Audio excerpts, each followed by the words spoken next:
Good morning, everybody, and welcome to the United Stand. It's a massive day. It's a massive weekend of sport if you're into your boxing and your Formula One. But this could be a fight.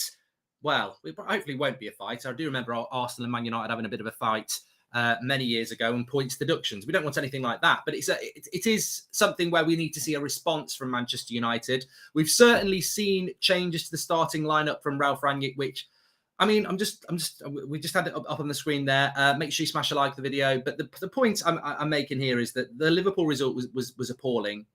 And it was also a downing of the tools to the fans. And you've got to make changes to that. So, obviously, Deleu's come in for Wan-Bissaka. That's one change. Telles comes in and Varane comes in. That's 3 changes. McTominay comes in. That's 4 changes. Ronaldo comes in. That's 5 changes, and Lindelof plays instead of Maguire. So there's half the team's been changed, and I can't complain about that. If you've missed out, I suppose Wan-Bissaka's dropped out of the team, Maguire's out of the team, Lingard's out of the team. Well, he came on as a sub, didn't he, for Pogba? But Rashford's out of the team. Yeah, I think you can't argue. Hannibal played last night, the last Hillian. So yeah, look, I don't want to get into this whole individualization, because I think we've done a lot of that. And I think obviously there's some serious things that have gone on this week in relation to, people's reactions to all sorts of stuff. The bottom line for me is that United have played terribly this season, and they played terribly on Tuesday night. And, Ralf Rangnick, we're going to go through some of his comments from last night. You've got to make changes to that team. Now, let's not talk about outside noise here. Let's not talk about agendas. Let's not talk about alleged hate and all this bullshit. Let's talk about football, Manchester United, because, I'll give you an example of something. Captain Shmuel, thank you very much. I had somebody message me last night. I did a bit of Q&A on Twitter, and they were like, "I'll never forgive you for your hate campaign against Ole Gunnar Solskjaer." And I just thought, well, I'm not going to reply, but I'll bring it into a show, because I never had a hate campaign against Ole Gunnar Solskjaer. In fact, I stayed by Ole very late compared to most people. It's not a hate campaign to say he was a dreadful manager. It's not a hate campaign to say he wasted 150 million quid on 3 British players he never should have bought. It's not a hate campaign to say that he created an environment at Manchester United that was all happy, and has created what is now a toxic environment because there was no accountability.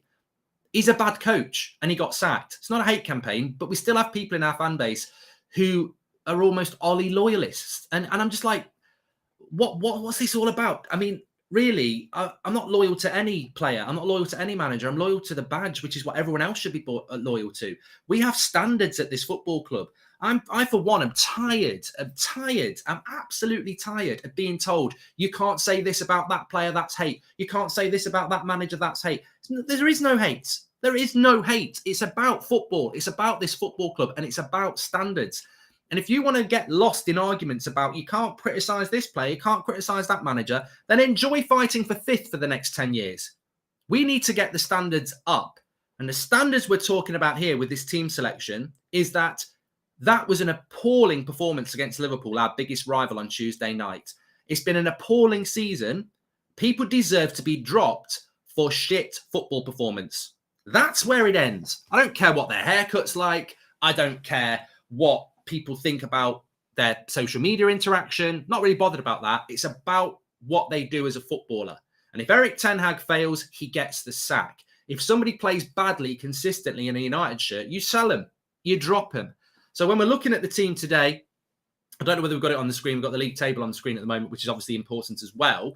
If we actually won today, we would be level with Spurs and Arsenal for a short period of time. That's the prize. I don't know whether that's a good thing or a bad thing, but I personally don't think we will get top 4. But in relation to the lineup, as you can see there, we've got Telles. That's the wrong team on the screen at the moment. It's not Wan-Bissaka and Deleuze. It's Telles and Deleuze. Wan-Bissaka's not playing. You've got De Gea, Varane and Lindelof. You've got Matic and McTominay. You've got Bruno, you've got Alanga, you've got Ronaldo, and you've got Sancho. Now, I actually think that midfield is interesting. I'm more results prediction for today with this altered team sheet. Well, I'm going to talk about that in a minute. Welcome to the Members Club, Captain. Look, the first thing I want to look at is what the actual subs bench is going to be for Manchester United. I can give you the Arsenal team. It's Ramsdale, Suarez, Ben White, Gabriel, Tavares, Elneny, Xhaka, Xhaka, Odegaard, Smith Rowe, and Nketiah. You can get at that Arsenal defence is the first thing I'm going to say. They're fullbacks. You can get at them. And it'll be we do need to do that. The Man United side, as I said, is De Gea, Dalot, Lindelof, Varane, Telles, McTominay, Matic, and Bruno, Sancho, Alanga, and McTominay. The bench: Henderson, Bailly, Jones, Maguire, Wan-Bissaka, Lingard, Mata, Garnacho, and Rashford. You know what? I will say this quite clearly straight away. There is absolutely no way that Bruno deserves to start this game. And people can celebrate or do whatever they want about Maguire not playing. He doesn't deserve to play. Rashford doesn't deserve to start either. I don't think Wan-Bissaka deserves to start either. But I don't think Bruno deserves to start. And I think Bruno's the luckiest player on the pitch because, unfortunately, for Rashford and Maguire and Wan-Bissaka, we've got Dalot, we've got Lindelof, and we've got Alanga, who can come in and play for you when you don't play very well. Who comes in and plays instead of Bruno? He is very lucky. And people talk about, you've got an agenda against this player, you've got an agenda against that player. Bruno Fernandes is one of my favourite players at Manchester United. He should not be starting today. His performances have been abysmal. He's captaining the side. So, look, if you want fairness and you want equality, I will say this to you quite clearly now. Maguire shouldn't be starting and he shouldn't be the captain. I think most people know that. But in fairness to Maguire, Bruno should not be the captain and Bruno should not be starting either. So there's a fair debate to start you off. I'm a fan of Bruno. He's very lucky to be starting and he's even luckier to be the captain because for me, Cristiano Ronaldo should be the captain or David De Gea should be the captain because they are the two most... They're the two closest thing we've got to United players. In general, they actually know what a United player should be. They've won things at this club and they've been here a long time. They're also the two best performers this season. I don't think Bruno Fernandes should be leading that team out. I don't even think he should be in the team. But who else do you play instead of Bruno? As I said, you can play Alanga instead of Rashford. You can play Dalot instead of Wan-Bissaka. You can play Lindelof or Bailly or Jones instead of Maguire. Bruno's being picked because we haven't got anybody else. Result prediction for today, we'll do that in a minute. Ollie tried to manage player egos, but eventually lost. On Maguire, we desperately needed him at the time. 80 million was because of the market dynamics per COVID, says Darshan. What do you think of the Pratthurst grassing up Bailly in the presser? His English bias is incredible, says Daniel Kirk. I don't know anything about that, Daniel, so I can't comment on it. So if anyone wants to let us know, let us know. Anana sent home for the rest of the season. He's out of contract and joining Inter. Signing things to come with Ten Hag. Great if so, says Opposite. I wish I could be happier about Maguire being dropped. Wonder if he would have been if it wasn't for the threats. Bloody Pratt's ruin it for everyone, says the RPG Gamer. Yeah, I mean, you make a good point there, and I'm not going to swerve it. I mean, obviously, I read a little bit more last night in The Sun. The Sun seemed to have the scoop on this. They've had two different journalists talking about this bomb threat that Harry Maguire has had. Another article in The Sun last night, I read that... somebody basically said that if he's still a Manchester United player in 3 years, in 3 days' time, they were going to let off a bomb in his house. That's what the Sun reported. And he's moved his family to a safe house and he's living with a player. He shouldn't be there today. That's what I would say. I mean, bloody hell, if you've had a threat like that and you've taken it seriously. Victor Lindelof got broken into and had to take 2 games off to look after his family. I don't think if I was a Man United manager or owner or something, I would be ordering him to spend time with his family away from the game because if it's it's a big event. He's down on the bench today. Would he have started if that hadn't happened? We'll never know. The bottom line is if we bring it back to football, because I think there's universal agreement that any threats of violence or anything like that are absolutely disgusting. I don't know why people muddy the line one way or another between saying a footballer is shit and then going into threats to their family. That's just, you're a fool either way if you think somebody saying someone's crap leads to somebody getting their family threatened. And also you're a fool if you think somebody's crap and you want to threaten their family. Either way, it's just doesn't make any sense. But if we bring it back to the football, yeah, Maguire should be dropped. He was at fault for 3 goals on Tuesday night. He's not played well this season. He should be dropped. And he shouldn't be captain. I agree with that. But so should Rashford be dropped. And I really like Rashford. And I will say about Maguire, a year ago, he got injured ahead of the Europa League final. And we were all sat there going, we're really going to miss him. And he was playing well a year ago. We've then had Wan-Bissaka's had a bad season. He needs dropping as well. I mean, as I said, I think Bruno is lucky to start. Remember when Ollie was asked about tactics and he said he could talk about them all day but never said more? Says he was a fraud and this is my opinion, says Spencer. Yeah, I mean, I think fraud's a very strong word and we're not at that point with Ollie. He's a legend of the club. What I'm saying is we still have people in our fan base that want to attack people because they hounded Ollie out of the club. I'd say Ollie did a very good job of that himself. And we are paying, certainly Ranić is paying for a lot of the mistakes that Solskjaer made. He created a happy environment which empowered the players. And now we're paying the price of that because the players think they've got more power than they should have. I think that people who threatened Maguire a joke were openly allowed to critique his football, but when you personal, it's over the top. Exactly, Joshua. Could have started Mata as a 10, maybe. He can't play 90 minutes, says Emily Berry. Bruno brace loading, says Vu. I hope so. You think they'd have told him not to travel if these threats are serious? Is putting the rest of the squad at risk if he's travelling with them, says Joshua Bowater. And I ask you, Mark, Bruno, who says we're fighting for nothing. I think Ronaldo would say we're fighting for fourth, says Simp.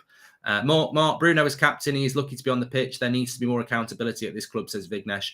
Yeah, look, I feel positive. We've got Ralph Rangnick as the manager, which I think is obviously the main thing. Sorry, not Ralph Rangnick. We've got Erik ten Hag coming in as the manager. We've got a few players back today, like Varane and Ronaldo and McTominay. You know, whatever you think about McTominay, I think he's a welcome return because that midfield is so bereft of players at the moment, let alone talent. So there are reasons to be positive. I think you can get at that Arsenal team. They did play Wednesday night, so energy should be on our side. We've got some fresher players. We've got a new manager in place, and maybe that gives us a bit of a kickstart. Look, if we can get a point here, I'd be very happy. I'm not going to write off a win. I'm actually going to go into this game quite positive. But if I had to give any constructive criticism, it would be that Bruno should not be the captain and he shouldn't be starting. So I hope he's going to deliver because, you know, I think the problem with United is that we never quite get it right. You know, you've got Harry Maguire not starting, Marcus Rashford not starting, Lingard's not starting, Wan-Bissaka's not starting. I don't think any of them deserve to start after Tuesday night. But then Bruno starts with the captain's armband, and it sort of dilutes the message that's been sent to those players who've been dropped. Because I tell you what, if I was Marcus Rashford, I would be sat there going, well, all right, I've not had a great season, I'm not doing great, but you're picking Bruno, who's had a new contract and done sod all, and you're giving him the captain's armband. But we don't know what's going on in training. I mean, look, Ranić tells us that Marcus Rashford trains really well, but then he doesn't pick him at the weekend. So what's he doing? But look, I do want to talk about some of the quotes that came in from the embargoed section last night from Ralph Rangnick, some really hard-hitting stuff. And to summarise, he basically said, either the players are crap or they're not trying because they ain't doing what I'm telling them to do.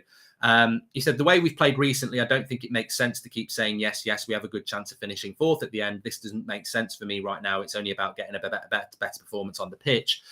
We haven't been training at the kind of level I would have wanted us to train. And obviously we are very far away from the football I would like to play that I normally stand for as a manager. We are very far away from that kind of football. I mean, that's massively damning.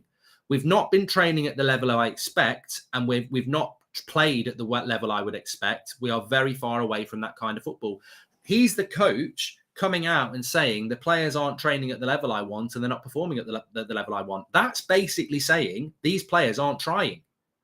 That is, you know, if that's a Liverpool manager, if that's a Man City manager, if it's an Arsenal manager, it doesn't matter. Those words are really strong. We have not been training at the kind of level I would have wanted us to train at. And obviously, we're very far away from the football I would like to play at the standard I expect as a manager. We are very far away from that kind of football. And he's been coaching these players for 5 months. It just shows you everything about the attitude within that squad. And look, I know some of the names of the players, I think we're past all that, who basically have just been arseholes from day one. And you'd be surprised, is what I would say. You'll be surprised, and it will come out because some of these players will be gone in the summer. But the reality is, if Ten Hag listens to Rangnick, they'll be gone in the summer, because there's no way if you're coming in with Erik Ten Hag and you listen to some of the stories that Ralph Rangnick's going to tell you, you're going to go, oh, you know what, I'll give them a chance. They'll be gone. So, you know, but this is a manager who's still got a chance of top four outside, basically before a massive game, calling these players out as bottle jobs. You know, and you can't blame him. He's tried everything else. It's not enough to do some little minor amendments, some little issues here and there, some minor cosmetic things. No, this is in medicine. You see an operation at the open heart. So there are more things to be changed than some little changes here and there. basically Rangnick saying that Man United need open heart surgery. And he's right. He's absolutely right. This is major construction at Manchester United. I still believe it doesn't need to take 2 or 3 years to change those things. It could happen within 1 year, and other clubs not too far away from here have shown it doesn't take 3 or 4 years. It's possible in 1 or 2, maybe 3 transfer windows. Well, we'll see about that. We'll see about how long it's going to take. But he's also come out and said about Harry Maguire, I had to make a decision between the 3 of them, Lindelof, Varane and Maguire. 2 could only play. Harry has had a tough week. I decided to give him a rest. So, yeah, I mean, look, I don't think Rangnick's a bullshitter. And I think you've got your answer there. That the reality is that he's gone with what he wants to go with. He's obviously Harry Maguire's had a tough week. That's probably a factor. But he also had to pick between Lindelof, Varane and Maguire. I personally think that this season, in my opinion, whoever Varane's played with, we've been much better, whether he plays with Maguire or whether he plays with Lindelof. But my preference actually is Lindelof and Varane. I think they work better together. I think we tend to play a higher line. And again, against this Arsenal side, I think we need to try and play a higher line. So let's see what happens with that. He said it's good to have Scotty back, and hopefully in the next couple of days, Fred will return to training as well. It'd be great to have Fred back, to be fair. He said on Varane, McTominay and Ronaldo being back for today, it was important to have those 3 players available. And look, yeah, you know what? We did go to Anfield and we didn't have Ronaldo and we didn't have Varane. So it is an improvement. Been here since LVG days. Love the show. Let's hope for a result today. By the way, are you doing an F1 watch along tomorrow? I am. And I'm doing Fury versus White tonight as well. About 10 o'clock, I think it's going to start. So if you're into your boxing and your Formula One, that's football. We're also doing the sprint race this afternoon on That's Football as well. I think that's at 4. How do you think the defence will contain Smith Rowe, Saka, Odegaard with Lacazette and Martinelli as subs too? It could be difficult. Lord, you were doing so well. You were doing so well when you said, how do you contain Saka, Odegaard and Smith Rowe, but you ruined it at lack of threat. I do rate Martinelli. Look, I'm not going to lie. For some reason, I seem to have seen a lot of Arsenal this season, and I'm not a quiet admirer of Arteta. I actually think he's done a good job. There's a lot of Arsenal fans who don't. If he loses today, they'll be going Arteta, but I think he's done a good job. And one thing I would say about Arsenal is they've got a good spine. They have got a good spine. I mean, they're missing Thomas Partey, they're missing Tierney, but Ramsdale's been a good signing. There's a good understanding between Ben White and Gabriel. Xhaka and Partey were building something. Then you've got Odegaard, and you obviously got Saka, who I would say, all right, he's to the right, but he's fundamental to that team. As an attack, Odegaard's had a better season than Bruno. That's not even a controversial take anymore. So Odegaard, what I like about Odegaard as a number 10, and I think Bruno could learn a lot from him, is what I like about Odegaard as a 10 is he keeps things simple. You know, like Bruno gets the ball and he tries some worldy 40-yard pass. Bruno keeps it simple. And Odegaard keeps it simple. I think Saka, if you contrast what Saka's done compared to someone like Rashford, well, we'll talk about that in a minute. Sean Turner says, I'm going to stick up for Bruno here. Apart from De Gea, who's been consistently better than Bruno last 2 seasons, he's in a crap team. What do you expect? Kevin De Bruyne would be crap in this team, says Sean. Do you think sometimes Ralph's been too honest for his own good? Oh, yeah, definitely, Ash. But 100% we need to keep him involved. And Daniel Kirk says that Luckhurst asked about Bay on Instagram. He said Eric endorsed dropping Harry and playing ahead of him, then called Eric a bad character, says Daniel Kirk. Well, unfortunately, Samuel Luckhurst does seem to have his favourites, but I don't think Harry Maguire is one of his favourites either. So I don't know. Look, at the end of the day, we moan when a journalist asks boring questions about the weather, and then when they ask something controversial, people moan as well. I would applaud him for actually asking a question that's quite interesting, to be fair, although it obviously was a little bit controversial. But you know, going back to the Bruno thing there and saying Kevin De Bruyne would struggle in this team, I do agree with you, Sean. I don't know what people think about Bruno. I love Bruno. I think he's a fantastic player. But I watch football, as we all do, every week with Manchester United. And one thing that really jumps out to me about Bruno is his game has changed. The thing about Kevin De Bruyne or Odegaard is if you give them the ball on the edge of the box, they'll look around them and see, how do we keep possession around the edge of the box? If there's a shot on, they might take it. But when Bruno gets the ball, his first thought is not let's keep possession. It's let's try a killer pass or a shot. And how many times does he hit the opposition and we lose possession? So much of our possession breaks down under Bruno. I mean, I did a video on the members club yesterday. It's worth a watch. If you are a member, do watch it. And Nkunku versus Bruno. Obviously, we're looking at Nkunku. Let's check the stats between the two and deep dive. But one of the interesting things were, and I wrote these notes down anyway, so I'm not going to be inaccurate here. In relation to forward passes, accurate forward passes, Nkunku's at 80%. Bruno's at 64%. That's terrible. 64% success rate with a forward pass from your number 10. That's because he's trying Hollywood passes all the time. I guarantee you Odegaard and De Bruyne's forward pass success rate is better. I rate Arteta, but sometimes his stubbornness, like not dropping Lacazette until last week, is his weakness. His 58 go. And the phrasing of the Bay question in the presser was a disgrace mark as it was twisted to make it about Maguire, says Glenn Chaplin. Yeah. Well, I haven't heard it, Glenn, and I will take the word of the community there if people are pissed off about it. Obviously, it wasn't worded in the right way. I can't comment on something I've not heard because I think that's unfair. It's like taking somebody's opinion without knowing the full facts.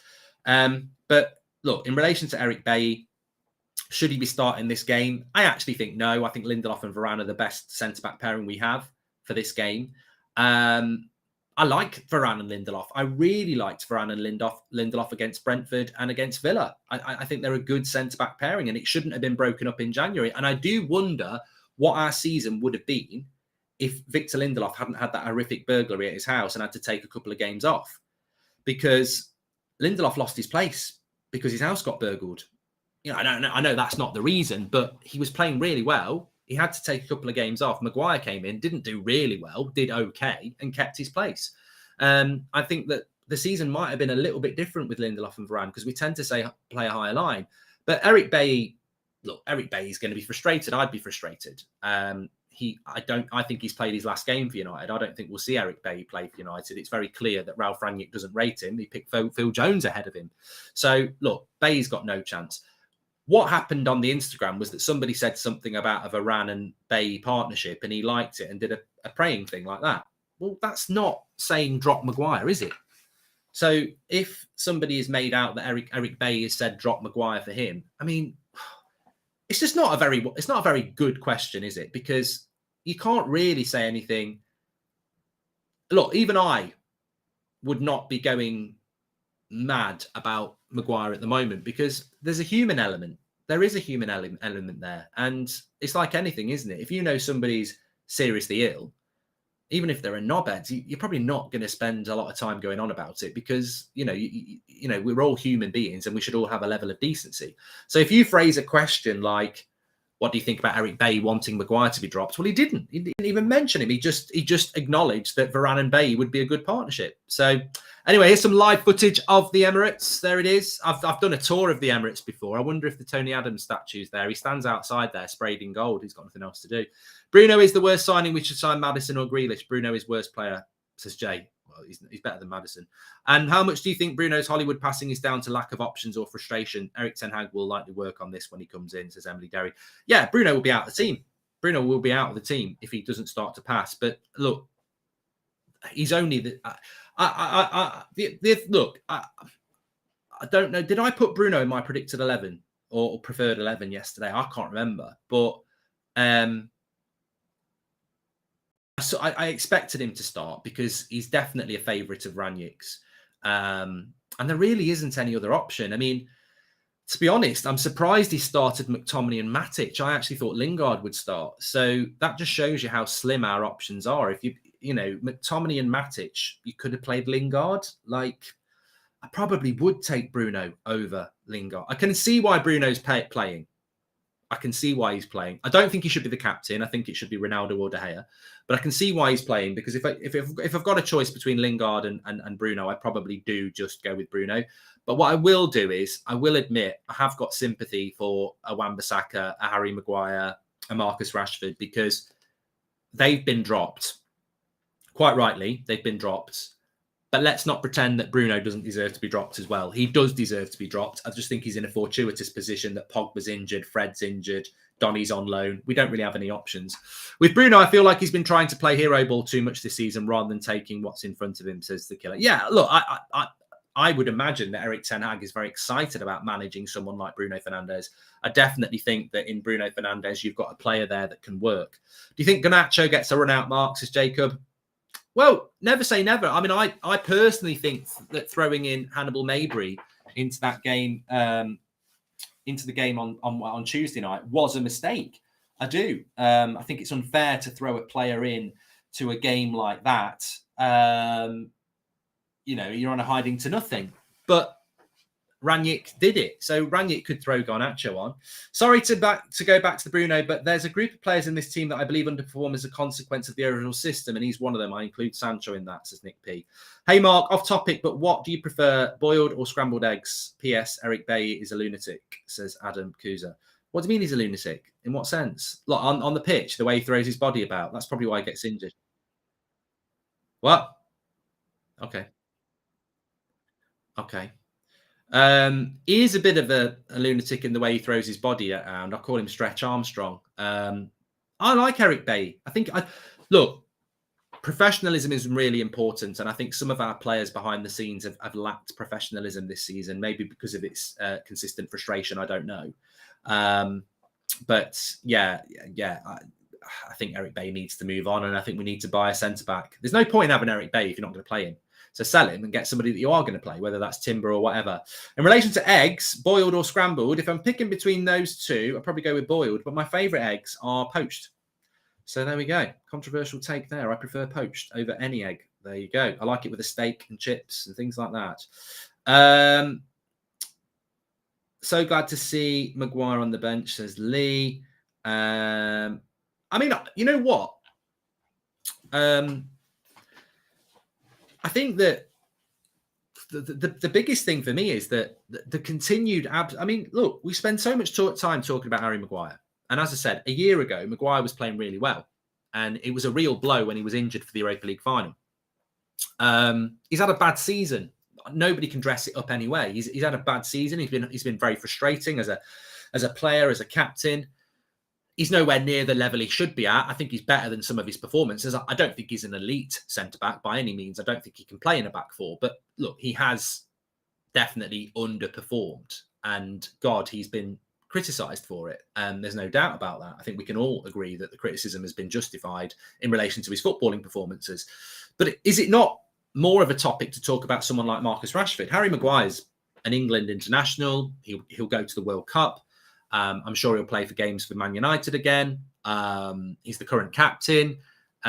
He was playing well a year ago. It's not beyond the realms of possibility that, and he's 29. You know, maybe it's an age thing. Maybe the game's evolving and he doesn't suit the modern game anymore. That can happen. You know, 5 years ago, Maguire might have suited the game. Now everyone's playing with fast centre backs, so maybe the evolution of the game is catching up with Maguire. There's reasons why he might be struggling.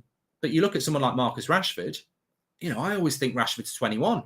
He's 25 this year. He's been a bad player for 2 years. He seems to be getting worse. One thing you can say about Maguire is that, look, he doesn't play well. Well, you can say the same about Wan-Bissaka. You can say the same about McTominay.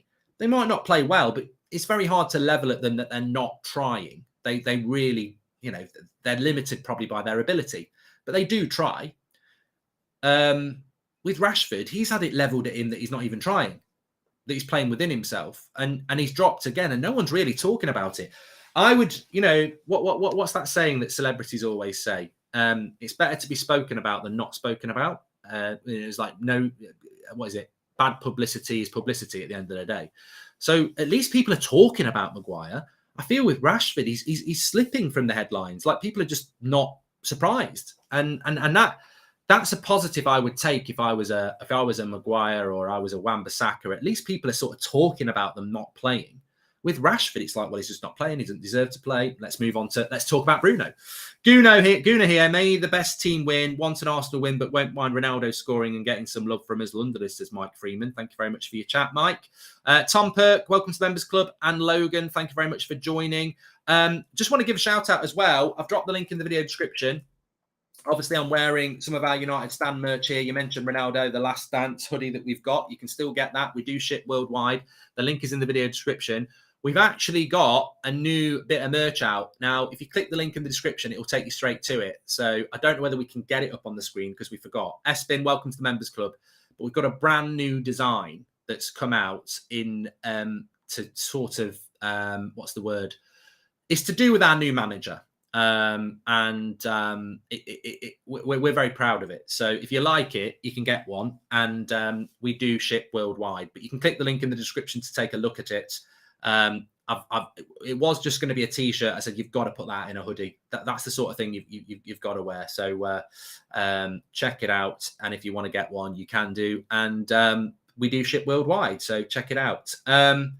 It might appear on your screen at some point. It might not, but if not, click the link in the description. Do you think Wolves could get European spots, says Marcus? I think that with Wolves, I think we'll probably have a look at the league table in a minute. But as I said, the league table in relation to, I'm very worried. I'm not thinking about, well, there's the league table. So 54 points for us, 33 games played. Wolves have got a game in hand. If they win that, they're 2 points behind us. If they win this weekend and we lose, they're a point ahead of us. So it doesn't take much for it to change around very quickly in relation to the league. Obviously, if West Ham finish above us, we're in the Conference League as well. So we've got to start finding some wins. And dare I say it, I look at that team today and I feel more confident about it getting a result than I did on Tuesday. And that's not just because Liverpool are better than Arsenal. And that's not me disrespecting Arsenal. I think Arsenal are a good side. I just think that that team has something more to it. And the obvious thing is Ronaldo and Varane. When Varane's in the team, I think we're better. When Ronaldo's in the team, I think we're better. And I think we play a higher line. I think maybe McTominay gets a little bit more freedom. Nobody's touched on that at all. I've got a funny feeling McTominay might score. People are saying you're having a bloody laugh, but I've got a funny feeling McTominay might score because one thing I've always said is that I can't deny the fact that I don't rate McTominay, but I don't rate him because I watch him every week and I don't see much to rate. But there's loads of people who do rate him. Very, very good football people rate him. I just keep thinking we're playing him out of position. He's not a CDM. Well, we're playing a CDM today. His name's Nemanja Matic. Does that allow McTominay to get further forward? And if McTominay gets further forward, I think he's a threat. I don't think this lineup will down tools today. If they do, no hiding place from Maguire out up at 6 a.m. for this as king. And why did we let Donny van der Beek go on loan? I think at the time, Bunny, it was a right thing to do. But you know, it's we could do with him now. So what? I mean, he's sat on the bench for Everton as well now. I mean, Lampard's a prat. I'd love to see Everton get relegated. I like Everton. I just think Lampard's a complete and utter prat. He's playing a midfield three of Alan, Iwobi and bloody Dele Alli. And he's got Decore, Gomez and Donny on the bench. It's just bad management. So what happens when Matic needs to be subbed when his legs are gone at 60 minutes, says Yakov. I presume Lingard comes on and McTominay becomes the CDM. What's your prediction for the game today? I am going for a 2-1 win. To United, going to stay positive for the game. Will be a tough game, no doubt, says Vignesh. I think I predicted a draw on our sweepstake. I predicted a 2-0 loss on a preview. So I'm all over the place. I mean, the subs are all warming up with each other here. Bay, Maguire. The camera's on Maguire, which I think is a bit unfair. But the reality is this, isn't it? If these players play well today, then these subs won't be back in the team. Rashford, Wan-Bissaka, Harry Maguire, Jesse Lingard. They won't be back in the team. That's the challenge. If they lose today and lose badly, then Maguire, Rashford, Wan-Bissaka have got every right to start against Chelsea. That's the challenge these players need to take on. We've seen way too much rotation in Rangnick's quest to try and find a way. Yeah, I think that's the way you've got to look at it.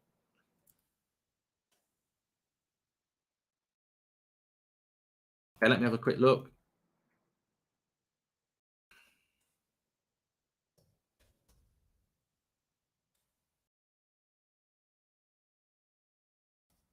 All right, let's have a look at this on the screen. So yeah, hoodie's on the screen. There it is. It's available. Links in the description. We've got our Ten Hag design there. Some of you might be able to figure out what it's in reference to. If you want to get it, you can get it as a t-shirt as well. Links in the video description, and we do ship worldwide. Hi, Mark. Do you know what's happening with the Ollie coaches once Ten Hag comes in, says Logan? I think that Eric Ramsey's going to stay. I just saw him on the screen there. I think Eric Ramsey's going to stay, and one or two others will, but the vast majority will be moved on. I don't think we'll see Mike Phelan here anymore. Let me just catch up on these super chats. Welcome to the Members Club, Kyle. Thank you very much for joining. I wonder if McTominay would be better suited to a striker like he used to play in the academy, says United Scout. Nah, I think he'd be a horrible striker. He's too static. He's too slow, isn't he, with his bunny hops? You've got to have a good centre of gravity. In the 90s, the English media literally sabotaged Gazza's career, but nowadays the same media are very protective of their players. What is that, says Ames. Oh, mate. But you know what, though? Racism was worse in the 90s. Sexism was worse in the 90s. Homophobia was worse in the 90s. So you can't say in the 90s the press ruined, bullied and, treated people like shit. So players today have got it better because, that's evolution of behaviour, isn't it? I mean, look, I remember when England used to lose a game, I used to do a paper round. I didn't ring the paper shop and say England have lost. Can I deliver the papers? It was like I delivered the papers every morning, and there was a certain outlet one morning where Graham Taylor's head was cut off there, and they put a turnip on the top, and that was on the front of the paper. So you would not get away with that sort of thing now. Now, what's the line between criticism and abuse? Well, look, I think that my opinion on that is that you shouldn't be censoring people's critique of bad performance. What you should be doing is targeting the people who are abusive. So, the people who do the racist abuse after football matches, well, that's for social media companies to identify those people and stop a system that allows faceless people to basically bully people and not even bully people, commit crimes against people. This email that Harry Maguire's had, look, that needs to be traced. And if they can't be traced, and these people who are racially abusive can't be traced, well, the system's flawed. You can't, look, if somebody is posting racist abuse on social media platforms, and then somebody goes after somebody and said, but you said Rashford's shit for missing a penalty, so you're part of the problem. Hold on a minute. It was a shit penalty. I'm not a racist. I'm not the reason somebody is racist. Don't attack me for critiquing someone taking a penalty because someone's going to be racist towards them. Go and attack the bloody platform that allows people to be racist.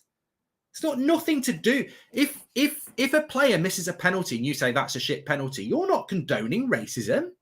The person who's racist is the villain, and the platform that allows it is responsible, not the person who said that was a shit penalty. But what we're seeing now is people are going, well, you said he was shit. You said he had a bad penalty, so you're feeding the racist. What? You're having a bloody laugh. The racist is a racist, and they are on a platform that allows them to be racist. That's the problem. But the way society is working at the moment is they want to create a snowflake society where you actually can't complain, because then what's that going to do? Stopping people complaining about their food or their milk leaking at Tesco or a footballer being shit, that's not going to stop the racist. They're still going to be racist. That's not going to stop the lunatic who's going to threaten someone with violence. They're still going to have those tendencies. The world we live in thinks that somebody criticizing somebody makes somebody become a racist. That's not how it works. That's not how the mind works. There are evil people in this world. When I was growing up, kids were getting abducted by evil people and murdered. These things happen. We didn't have social media then. It's a mindset of a person. And also, as well, have you ever considered that the racist or the lunatic actually isn't a football fan, just sees an opportunity to hide below something and let their behavior come out?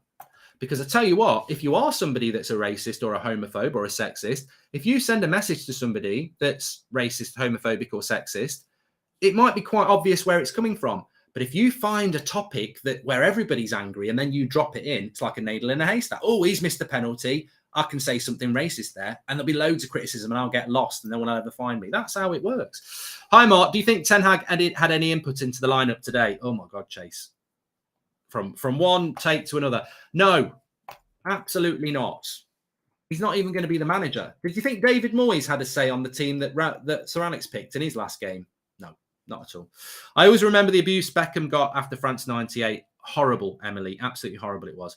The captaincy usually changed when a player is no longer part of the squad. Roy Keane, has a player ever lost captaincy while still being part of the squad, says Stone.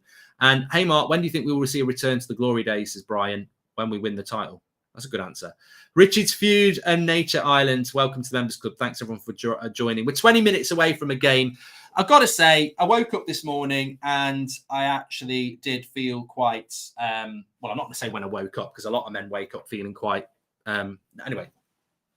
I woke up this morning, I had a shower, I had a bit of breakfast, and I still felt quite happy and positive. I do have a positive feeling about United today, and it's nothing to do with the team, I've got to be honest. I half expected Rashford and Maguire and Wan-Bissaka to start today, so I still would have felt positive anyway.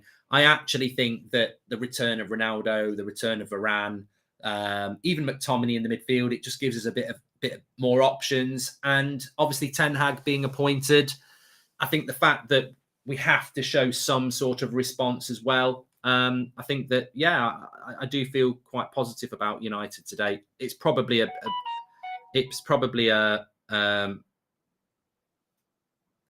good thing. It's probably, sorry, I'm just going to send this message. I don't know why my phone's making that noise. Yeah, so, yeah, look, let's hope we see something. There's no doubt, there's absolutely no doubt that Arsenal are a good side, and they are the favourites in this game. Of course they are. Of course they are. But we have to... we've got to deliver. I mean, to be honest, Arsenal are starting from up here and we're starting from a very low point. So it's not going to take much for these players to improve today, is it? Stoney, thank you very much. Stones, thank you very much for becoming a member, and Gareth Woods. And thank you very much for supporting the channel. Really appreciate it. Don't forget, if you are a member, we have got some exclusive extra content for you that we're putting up at the moment. That doesn't take it away from everybody else. We're still live every night at 8 o'clock. We've still got the morning shows, still got the watch-alongs. Nothing's been taken away. This is just extra bits we do for people who are members who help and support the channel and get their badges and everything. Alfie M, thank you very much. So our latest one is Nkunku and Bruno, but we've got Timber compared to Maguire. We've got Tchouameni and midfield chats and everything. So lots to get involved with. And yes, so let's do a little bit of a poll here. I don't know what that's all about. Let's do a little bit of poll on the results. We're going to do a result poll here. I'm interested. Sometimes you're not, sometimes you are.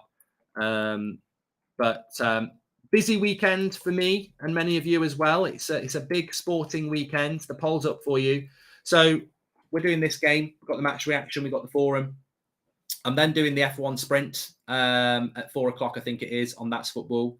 I'm then doing Tyson Fury against White at 10 o'clock tonight on That's Football. Tomorrow afternoon, I'm doing the full Formula One race on That's Football. And then I'm doing the Merseyside Derby as well on That's Football. So lots going on That's Football YouTube channel after this. We will have 8 o'clock show and morning show on here as well. Jamie, thank you for joining the Members Club, and very much appreciate that. You can get voting in the thing there. I'm actually going to go for a draw, and I think that would be a good result for Manchester United. I'm interested to see what people go with. But as I said, that whether they like the pressure, and I don't think Arsenal fans like the pressure. Speaking to a few Arsenal fans, I actually went on an Arsenal podcast this week as well, and I just sense that Arsenal fans do not like the pressure of being favourites in this game, and almost they're making Spurs the favourites for top four. What's your opinion on Aston Villa's season, says Refresh Broccoli? I think Aston Villa, it's all about next season. I think Gerrard's a good coach. I think he'll get backed, but I think they're struggling with the fact that they're too good to go down, but they're not good enough to catch everyone for a Europa League spot. So I think next season's a big season for Villa. Sad to say, I think our nightmare season ends tonight with a draw, like the lineup though, says Mark. And Goldie, it's mine and my twin brother's birthday today, so I need your sympathy with the well wishes, says Danny. Of course, it's your bloody twin brother's birthday. Either that, or your mum went through the longest labour ever, or she had you at 11:59 and him at 12:02. In which case, of course, it's not the same birthday. But happy birthday to both of you.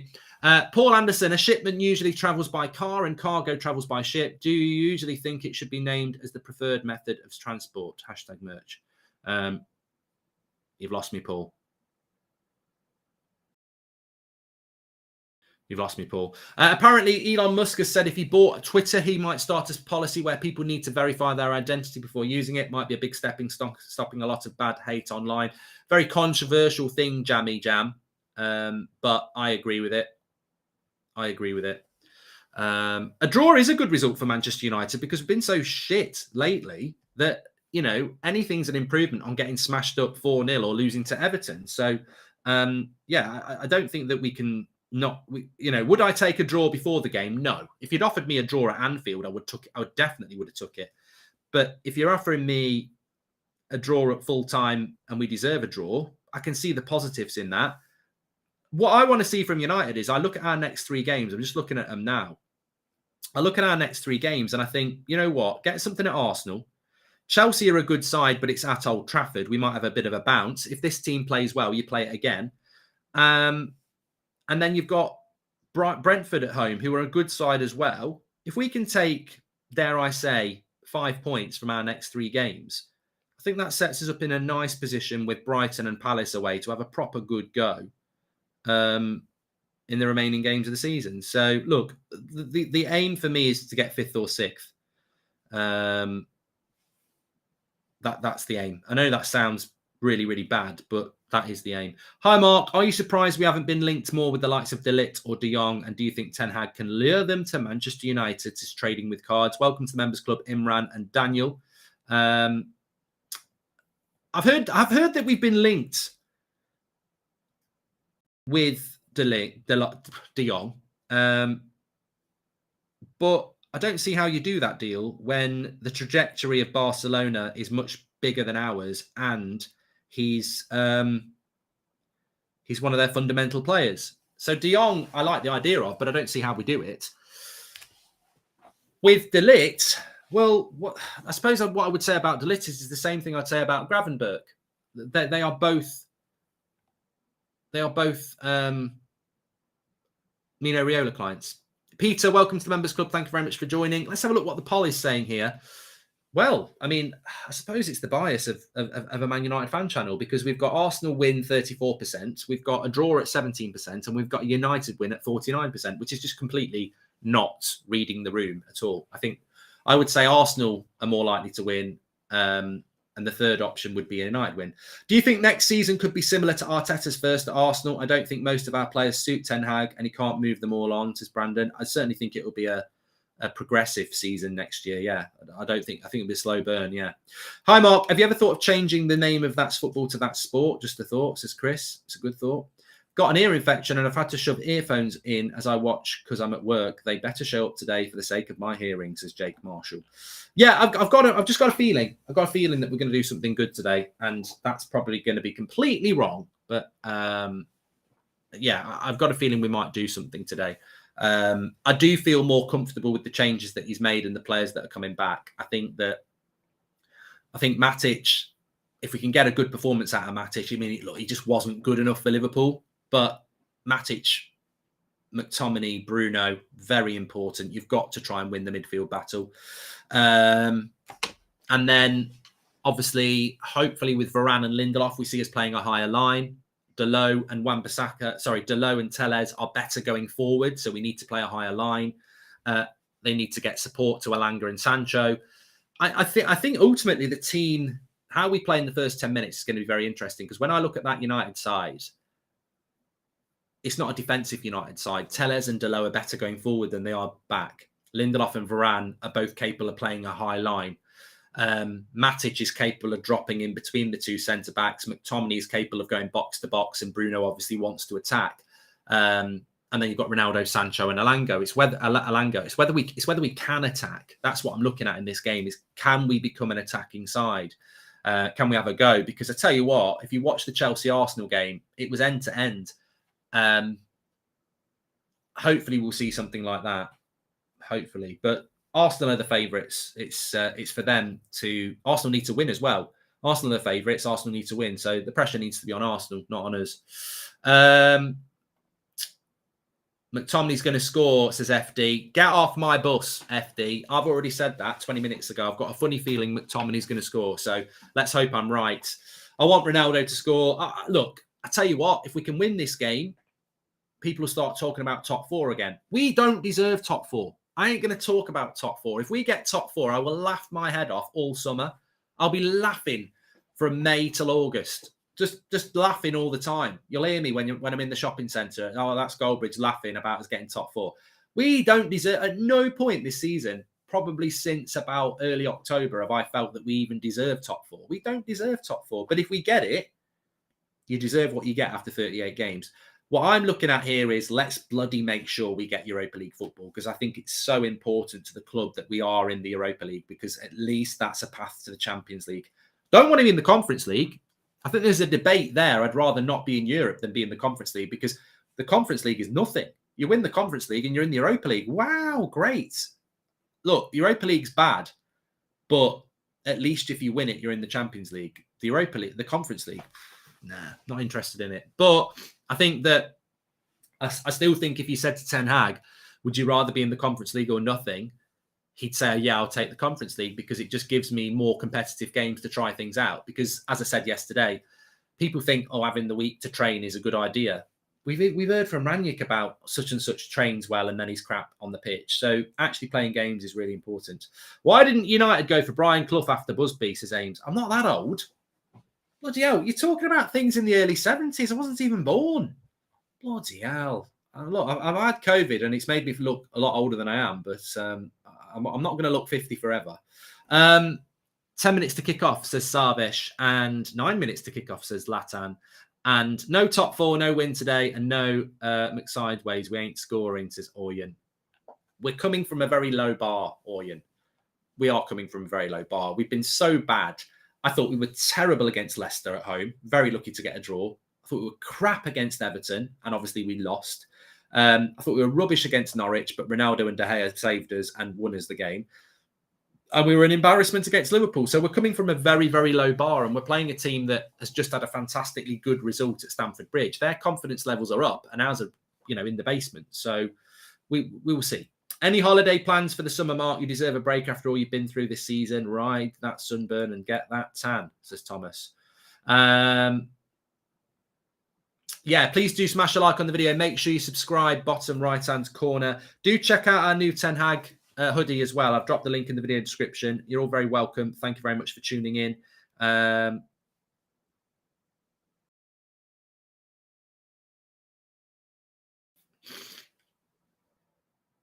Who's captain? It's Bruno, Daniel. Bruno is the captain. That is a topic in itself that we've already discussed. Ultimately, yeah, he is the captain of the team that plays today. An objection observer is hate speech these days. Objective observation is hate speech these days, says Spencer. Well, it's not. And I think you're saying it's not as well. But yeah, the definitions of hate are quite clear, and it's not having an opinion on somebody. So yes, people can jog on with that. You're allowed to have an opinion. But look, as I said, I think that if one thing that I do always say when talking about United and where we're at is that one thing, the fundamentals of this community has always been is that, look, I think De Gea is on a different level to Henderson. I think that Lindelof should play instead of Maguire. I think Elanga should be starting over Rashford at the moment. I think Bruno's very lucky to start at the moment. But I'm not blind to the fact that we live in a world where somebody's going to say completely the opposite. I disagree with it, but I don't want to live in a world where everyone just goes, yeah, De Gea is better than Henderson. Yeah, Lindelof should play over Maguire. I don't want to live in a world like that. I want to live in a world where people are saying, well, I disagree. I think Henderson should start. Or I disagree. I think Maguire should start. I want that world because that's the democratic world that we had world wars for. I don't want to go deep, but we did. And that's why I love this community, because there'll be people in the chat who completely disagree with people, and that's what it's all about. But when I go on social media these days, I actually see more of the opposite. They'll attack people like us and say we're generating agendas, but actually our agendas are always double pronged. Like the other side is always discussed. Whereas I go on social media more and more, and I see these groups of people who are doing things to kick people out, get rid of these people, and yet they're more dictatorship than anything. It's their way or the highway. We believe in this. We want rid of them. Okay, and if anyone says anything opposite to them, blocked. Well, who's the dictator then? Who's the one filing hate towards people when you are absolutely selling a world that's only in your view? So many people don't actually watch our community or other communities. We embrace other opinions, even if we disagree with them. And that's the way it should be. And ultimately, of course, the bottom line is the players step into the tunnel. And I've got to say, I love that Arsenal tracksuit top, but I love that United top. Ultimately, as well, we're all driven by the fact that we want Man United to be the best. Individualism or agendas doesn't really come into it. It's about Manchester United being the best they can be. And to do that, we need to do a lot better than what we are. And I don't care if people think that Bruno should be captain. I don't care if people think that Pochettino should be the manager. I don't. I will celebrate the win. I will celebrate the win. And the win is that it's not... we're in a competitive arena. We're almost going to get to a world where you can't celebrate Man United beating Arsenal. 10 years' time, you probably won't be able to celebrate goals. You probably just got to go, I objectively like that goal, but appreciate it may well offend Arsenal fans, who I also am empathetic with. Let's carry on with the game. Oh, Arsenal have equalised. I am disappointed, but will project happiness and praise for the opposition that I don't support. I mean, that's almost where we're heading towards, because in this silly world. Yeah, I saw that. I'm just going to message you about that. That looks absolutely crap. Hello and welcome to... Anyway, we're not doing that. Okay, so let's move on. We are 4 minutes away from the sport that we love, from the game that we love, with the clubs that we love. We're on a Man United channel, so it's Man United. This is football. This is the game I was introduced to as a young lad. I'm sure many of you were introduced to as well. This is the game that takes you away from your life for a couple of hours, where there's a rivalry between two sets of players you'll probably never meet and a club you'll never own, but you feel a part of it. This is the time where you can sit back and actually want the opposition to get beat, humiliated and embarrassed, so that you can feel good for the next few hours. There's nothing wrong with that. Don't let people let you think there's anything wrong with that. Don't let anybody make you think that you can't criticize somebody in a United shirt because they don't stack up to the standards of what you think should be. So let's bring it on. I'm looking forward to it. And you never know, Harry Maguire might come on and score a header. Good luck to him. Rashford might come on and score a hat-trick. Fantastic. Absolutely fantastic. That's what we want to see, because we want to see Manchester United winning. It's going to be a difficult game. It is going to be a difficult game. I think to win here will be very, very difficult. I think to get a result here will be very, very difficult. But at some point, these players have got to show something. And one thing that we haven't said as well is that we've known that Erik ten Hag is going to be the manager for 2 or 3 weeks. So the players have known that he's going to be manager for 2 or 3 weeks. And we've seen no reaction. I can't guarantee to you that we're going to see a reaction because he's officially the manager now.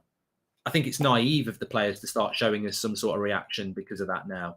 But you never know. We might see some reaction today from these players. We've got to. That man deserves a reaction. Ralf Rangnick deserves a reaction. I mean, clearly, from the words of Ralf Rangnick last night, these players are not responding or doing the things he wants them to. And now is the time. Now is the time to deliver. They need to start doing it. Will they do it? I don't know. But I do have a sense of confidence. I mean, look, maybe that confidence is just clearly coming from the fact that we haven't actually... we're coming from such a bad position from Tuesday night. They've got confidence. We've played a game less. One thing I did want to talk about, what was it? I wrote some notes down. I need to get some notes down for the match as well. So let me get that ready.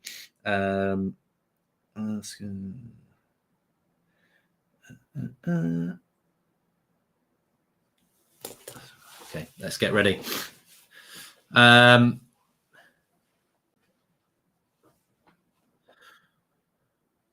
There's an applause here for Steve Rowley. I think he was a coach from Arsenal, wasn't he, actually? I'm sure I read something about that. Sadly passed away this week. There is the Emirates from the air. It's not. I mean, it's a nice stadium inside, but it's a very nondescript stadium outside. It's in an area of London that's just there's not a lot around it. It's all housing and apartments really. Highbury isn't too far away. I would say if you're ever going to visit the Emirates, go and have a look at the Highbury complex because it just feels more like a football ground. But maybe that's the problem with newer grounds. But inside it's nice. Anyway, we're about to start here. Let's go. Come on, United. Arsenal United, always a big game at the Emirates. Let's go out there and put some smiles on some people's faces this week. We're off.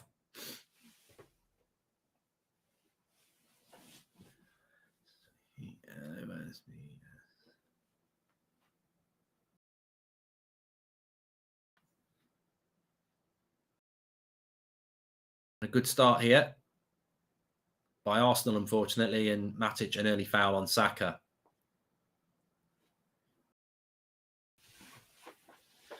Lack of threat is top scorer on my career mode, says Rivan. You know what? I remember, I was on about this the other day. I remember doing shows on the United stand maybe 4 or 5 years ago, talking about Lacazette from Lyon and saying he was a good option. He's not turned out to be a great buy for Arsenal, but I can understand why they did it. Ten Hag always uses many academy players who is telling us that players like Garnacho, Hugo, Hannibal, etc. won't be important next season, says Jameson Gray. Well, the interesting thing about this game, which I didn't mention, is going to be possession. Can we get possession in this game? Arsenal, the home side, they do like to play a bit of football. And Bruno, one of the things I don't like as well about this United side, and I've noticed it there, I don't like how close Bruno plays to the number 10. He almost plays as a support striker, and it started with Ollie, didn't it? And I don't like it. I think it leaves our midfield vulnerable. I think you need to play with a midfield 3. 1 up front and a midfield 3. And I think we'll see that more under Ten Hag. But Bruno just wants to play so close to so close to Ronaldo all the time. And I think, especially when you're away from home, you've got to dig in and play a bit deeper. Arsenal on the attack here with Tavares. They're in the box. Lots of United players back. Cross comes in. Saka's got it. Nice layoff. It'll be a shot. It's a cross. It's headed away by Varane. Arsenal pick it up again. Ferris, thank you very much for the super chat there. Please do subscribe, by the way, bottom right-hand corner. We're very close to 315,000. What are we doing at the back here? It's a great save, and it's a goal for Arsenal. For fuck's sake, man. Tavares scores. That is, oh my God. I mean, defensively, you can't blame that on Maguire. It's an absolute joke from Telles at the back. An absolute disgrace. There's nothing De Gea can do. I actually think he makes a good save palming it away, but it's a tap-in for Tavares. And the reality is, when it comes to Manchester United defensively, it's the same old story. It's the same old story. You can do whatever dive you like, but when you're diving into a sewer, you're going to be swimming in shit. And this is absolutely terrible. This cross, what are we doing here? It's Varane. Varane tries to deal with, Telles as well. Varane and Telles, got to deal with that. It's a good save by De Gea. And then, who's on the back post not following Tavares? Delo. Fucking hell. It's just sleepy defence. Sleeping bag FC. The fella, I mean, to give him a 1-0 lead at the start, it's defence shocking again.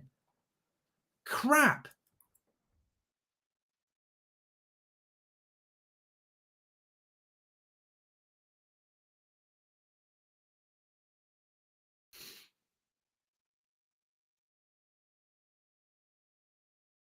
Well, we've been talking about Telles quite a lot recently, and defensively, he's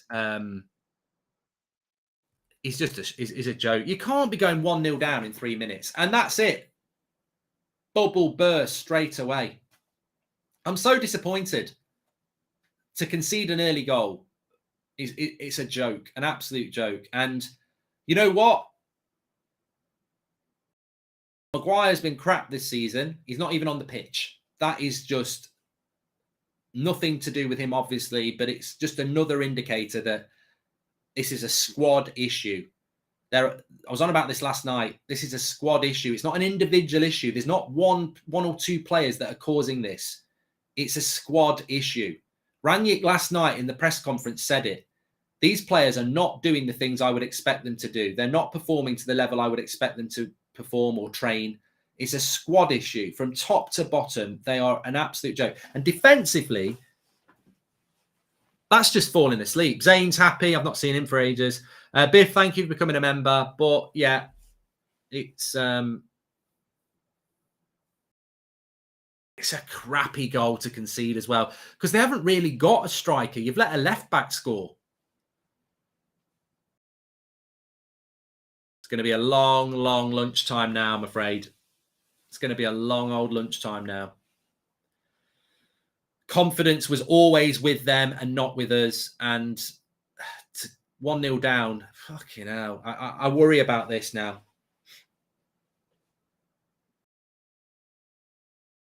But you know what? Rangnick's up against it, because what is he supposed to do?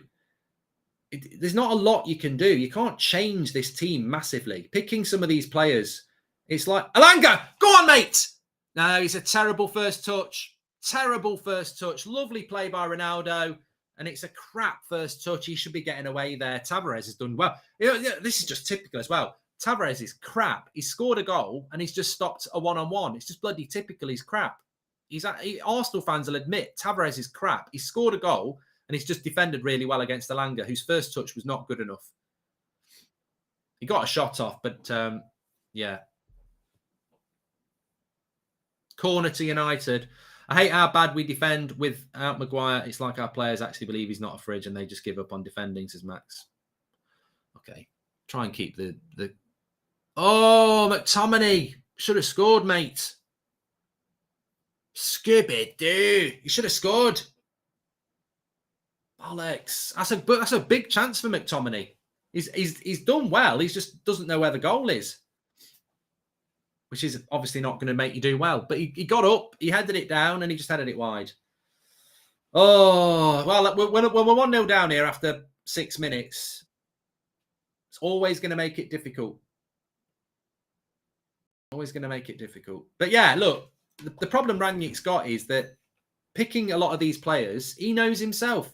It's like going out onto your yard trying to shovel up snow when there's a blizzard out there.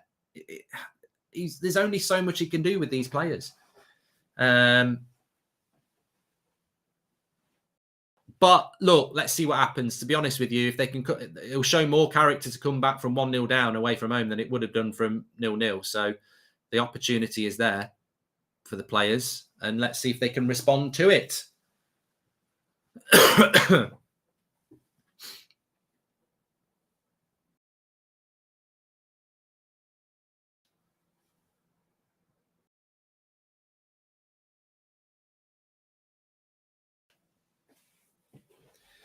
Ronaldo's 100% scoring, says Pooh.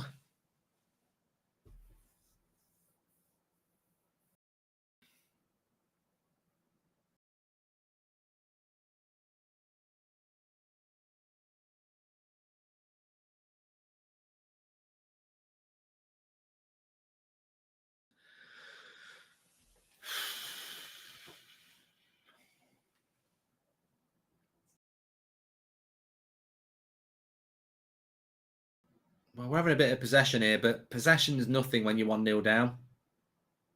I'd be more impressed if it was 0-0. It's not. It's 1-0.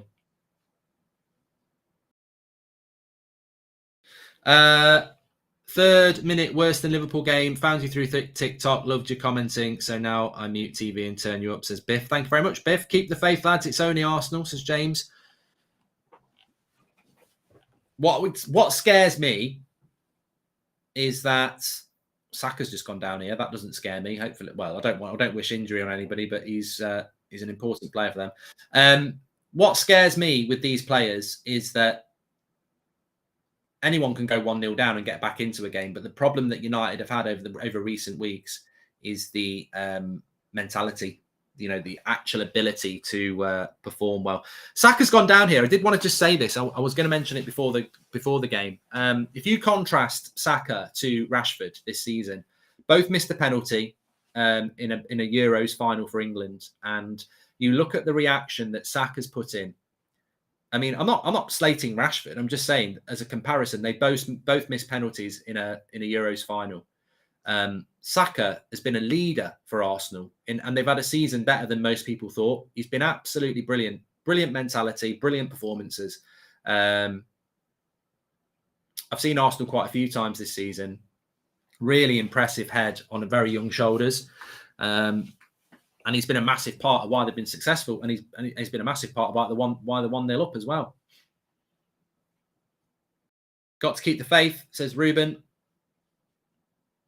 It's just a crappy goal to concede. If you come in late, cross comes in, really Varane should clear it. But then if Varane's not going to clear it, Telles has got to clear it. And then he doesn't clear it, and he still lets Saka get a shot off. It's a good save by De Gea as well. We'll tell you what, that would have been a great Dave save if... Oh, fuck off! Bruno! Bloody hell. I'm convinced that's going in. How has he not scored here? Ramsdale with a crap kick out. Finds Bruno. How has he missed that? How has he missed that?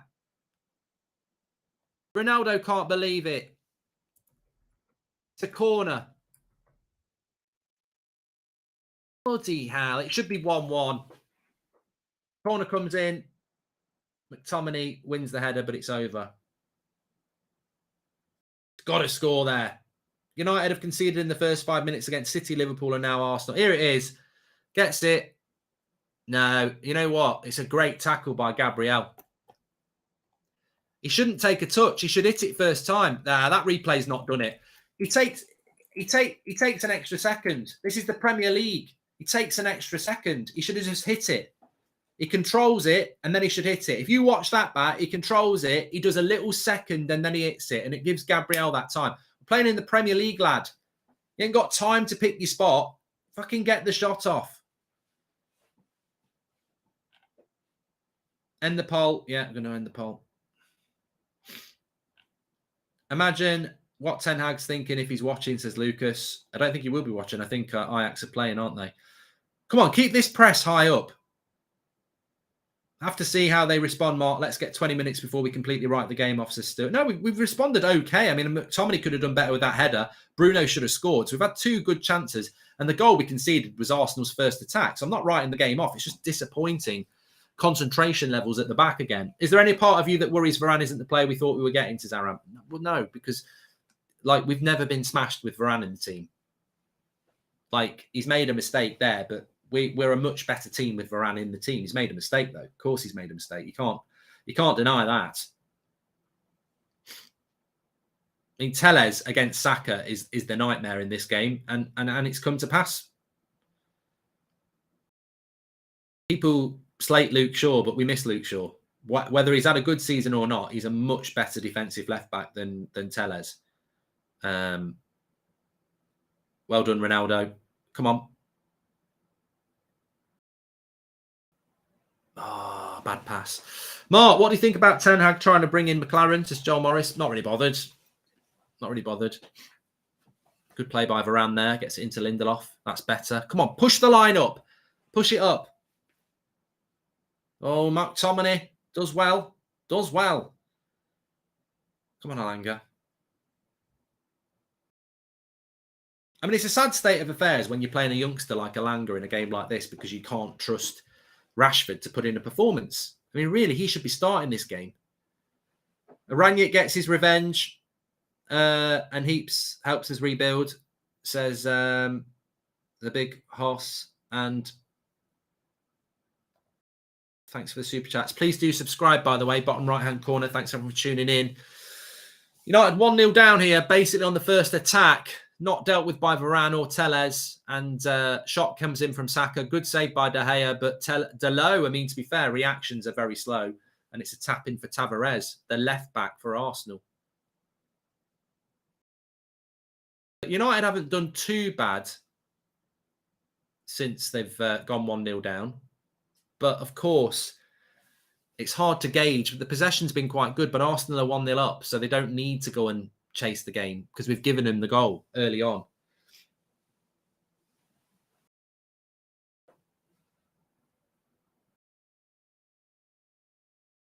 It's a nice ball by Ronaldo into Elanga. He's in behind Tavares. He needs some support. He needs some support. He's got to give a penalty for that. You're a knobhead, ref. You're a knobhead. You've got a knob on your head. How can he not give that? He doesn't get the shot off. Yeah, I'm going to VAR. You bloody better go to VAR. He gets in behind Tavares. He's in behind. Oh, he ain't going to give it. I don't think he's going to give that. No, he's not going to give it. He's not going to give it. He's not going to give it. I think it would be a bit, in fairness, I just think he goes down a little bit too easy. You're not going to get a penalty for that.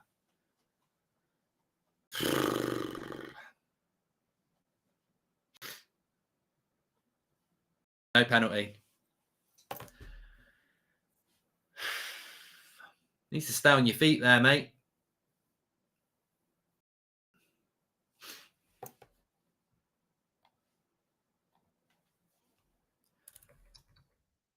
It's not a pen.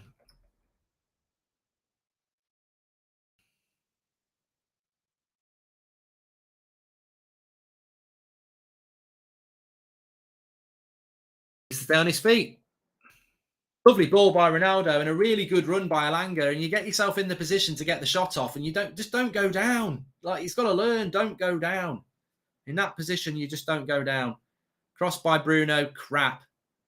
Fucking crap, Bruno. Stop moaning at everyone else. You put the cross in.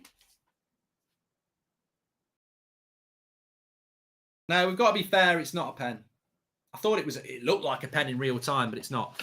Come on, you Gunners. Says Zane, Cigar, Goldbridge, Meltdown, and Warcraft later. By the way, Mark, what character would Maguire be in World of Warcraft? A troll or a goblin? I don't play World of Warcraft, Zane. It's very brave of you to tell everybody on a watch along that you're into Warcraft. Maybe you'll find some people who are, but I haven't got a clue what you're on about. But I think United have done all right. All right's not going to get us a win, though, is it? It's not going to get us a point. At the moment, we're losing 1-0. But I do think United have played reasonably well here, considering the early blow. Need a stretch. Ugh. There's a good press from United, though. I mean, Ramsdale, come on. You've got to follow that press up there. That's too easy to play out. That's another thing I'd say about Bruno as well. Is his press good enough, or is it just... Oh, my God. He's going to give a foul for that.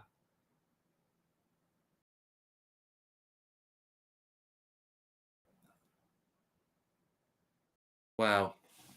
And Nketiah wins a free kick on the edge. Sancho's been playing really well. Hope next season will be the time to excel, says Daniel. Top 6, it's a stretch, says Ruben. I mean, the interesting thing here is... Wow. How can you give a free kick for that and then not give the penalty? It's the same bloody incident. I mean, it's virtually the same thing. Honest opinion on Bruno, Mark. I'm sick of him, says Ivan. And Ronaldo looks in the mood if he can get some services. Akash. This is a very good free kick position for Arsenal. Right on the edge.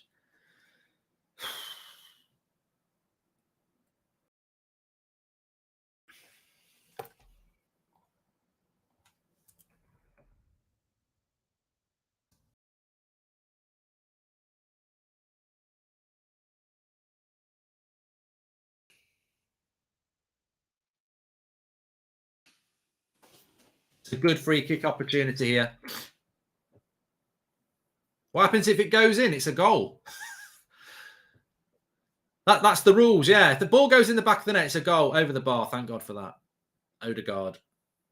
18 minutes.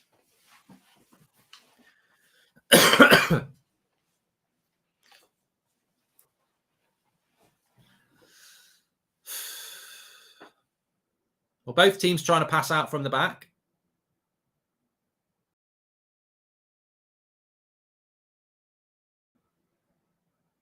Fury versus White is not at 6 o'clock. It'll be about 10 o'clock by the time they start, because I'm doing it on That's Football. If you want to watch Fury versus White tonight, I'm doing a watch along. Come on, Bruno, again. He's having a bloody shocker of a game. Absolute shocker of a game, Bruno. Matic plays a pass into him, and he's got the first touch of Fred. Who's your man of the match so far, says Callum. Oh, don't ask.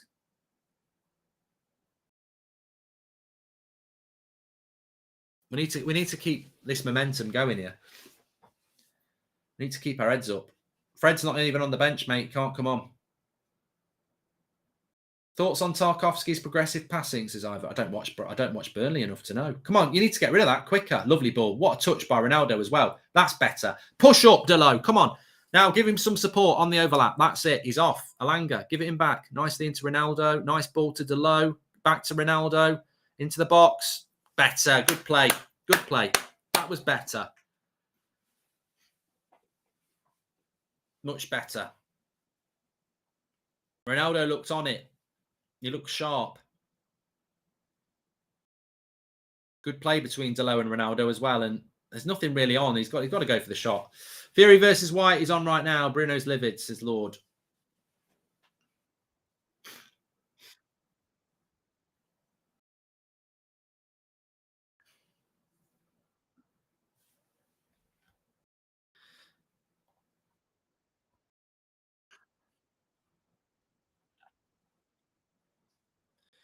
So, still 1-0, 20 minutes gone. Foul by Odegaard on McTominay there. Really should be 0-0. Well, it shouldn't. It should be 1-0, and it is 1-0. But from a United point of view, we shouldn't be conceding a silly early goal like that. Very, very frustrating. Very frustrating.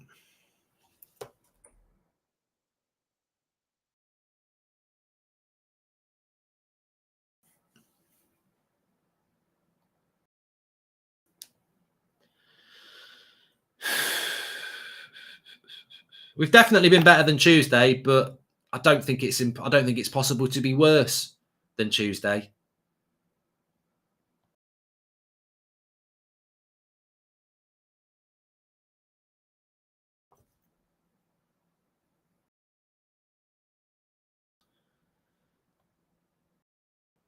Thoughts on Alanga, says Vozzy. He's very well. He's a young lad. I'm not going to go to town on Alanga like I would on a Bruno or somebody else who's more experienced. He's a young lad, and in this game, you've seen that when he's running through one-on-one there. I think Rashford on form would have got the shot off. I think Alanga, inexperienced, thinks if I feel something, I'm going to go down and get a penalty, but you're not. You're not going to get a penalty because the referee didn't give it. We really should be 1-1. It's a great chance. And here's Bruno. Play the simple pass. Please, for God, play the simple pass. Thank you to Sancho. Right, Sancho needs a bit of support here. He's got 3 Arsenal players on him. Where's the support? Go on. And ball! He's in the box! Fuck off, ref. It's never handball, but it is handball. United players checked out months ago. They're just fulfilling contractual obligations, says Karamar. Joskin says, hi, Mark. I think people are too harsh on Bruno. They're worse players than him. And Arsenal handing United the torch of being the worst team in the Premier League, says Rivan. Yeah, he did hit his hand. You're not going to get a handball for it, though. He fell over.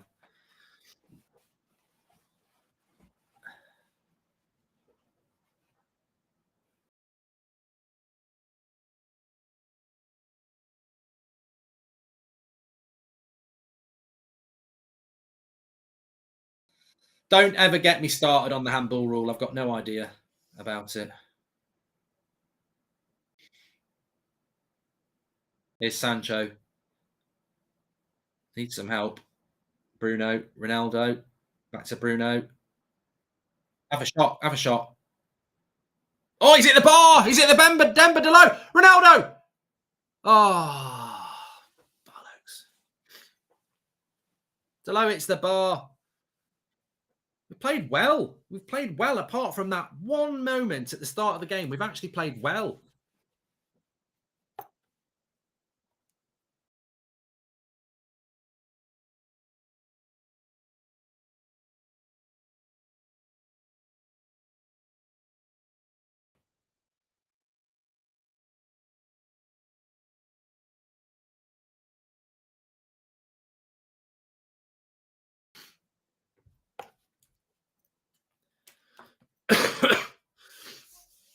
Yeah.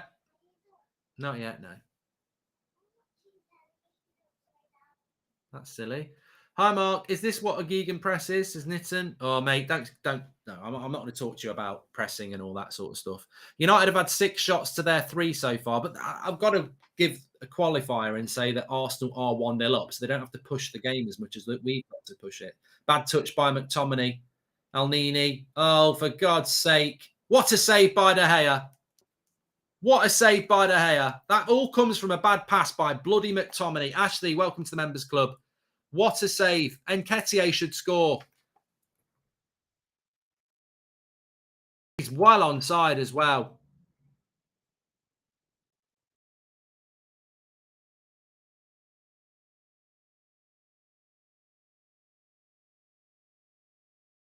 That should have been 2-0. McTominay tries a stupid pass. Arsenal end up with a one-on-one.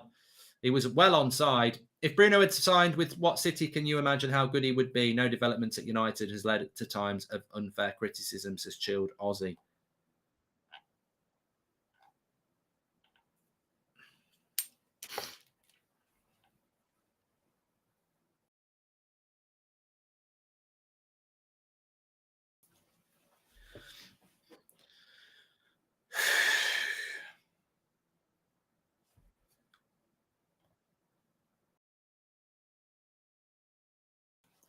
The problem is people are giving Tellez a bit of stick and they're giving a couple of players a bit of stick. The problem is, what's the alternative? We have no other left back. They are playing at God mode, says Jack. Well, he very nearly saved the first goal. If the low had reacted, we'd have been saying what a great save that was. These tracks are trying to put in a shift in now. A new sacrificial lamb has been bought, says Anarug. Well, Tellez is not another Alonso. Somebody just said Tellez is another Alonso because Tellez offers nothing going forward. Like, he just doesn't offer anything going forward. Look how much space he's giving to Saka as well. He's nowhere near him. This is a really bad performance from Tellez. It's 2-0. He's giving it. 2-0 to Arsenal. And it all becomes from Tellez again. Fuck off, you useless bags of shit. Absolute shit bastards. I'm telling you. They're bloody shite. Absolutely shit. 2-0 down to this lot. Is this another one-on-one? You can't do anything about it. Nothing. You can't do anything about it. Absolutely crap. Look at this. Look how much space Tellez gives to Saka and then loses him as well. Fucking unbelievable. If we get away with it, Tellez is kept. Tellez is rubbish. He's absolute shit. Never pick him again. No wonder we didn't pick him at Anfield. He's bloody shit, mate. Absolutely shit. They say nothing's impossible. I tell you what, I've watched this United defence do nothing all bloody season. They're crap. Absolutely crap. He's onside because Tellez is leaning forward. What a prat. Tellez keeps him onside with a fucking diving header. Tellez is crap. Oh, he's on. He's off. He's offside. Hallelujah. Hallelujah. Praise the Lord. Hallelujah. He's offside. Bloody hell. Tellez is doing his best to keep him onside with a diving header. He's still offside. Thank God for that.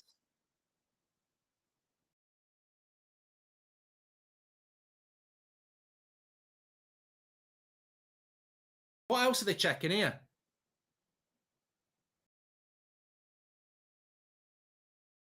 What else are they checking here? They're checking for a penalty.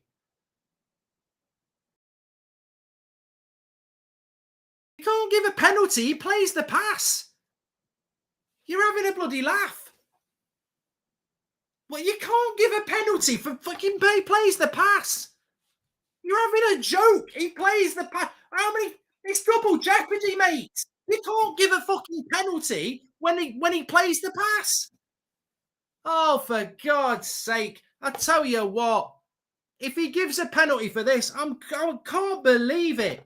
That Tellez is absolutely wank.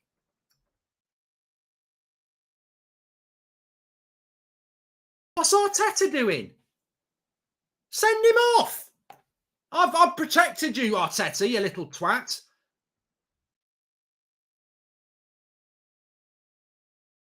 Cost us 2 goals, Tellez.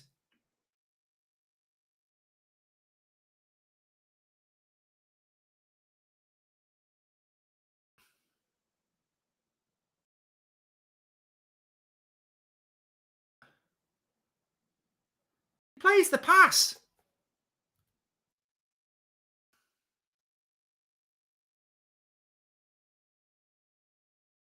Giving a penalty. It's giving the penalty. Giving the penalty.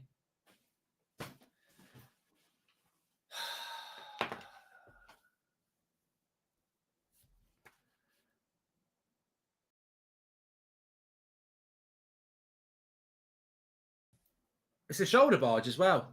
I tell you what, I don't care. I know Arsenal fans are going to not like this. I don't think that's a penalty. I think it's a shoulder barge.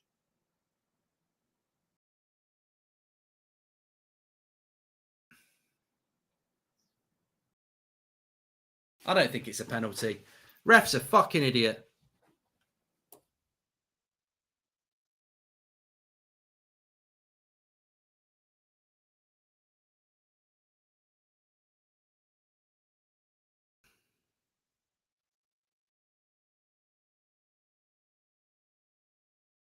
Rubbish. Absolute joke of a decision that is.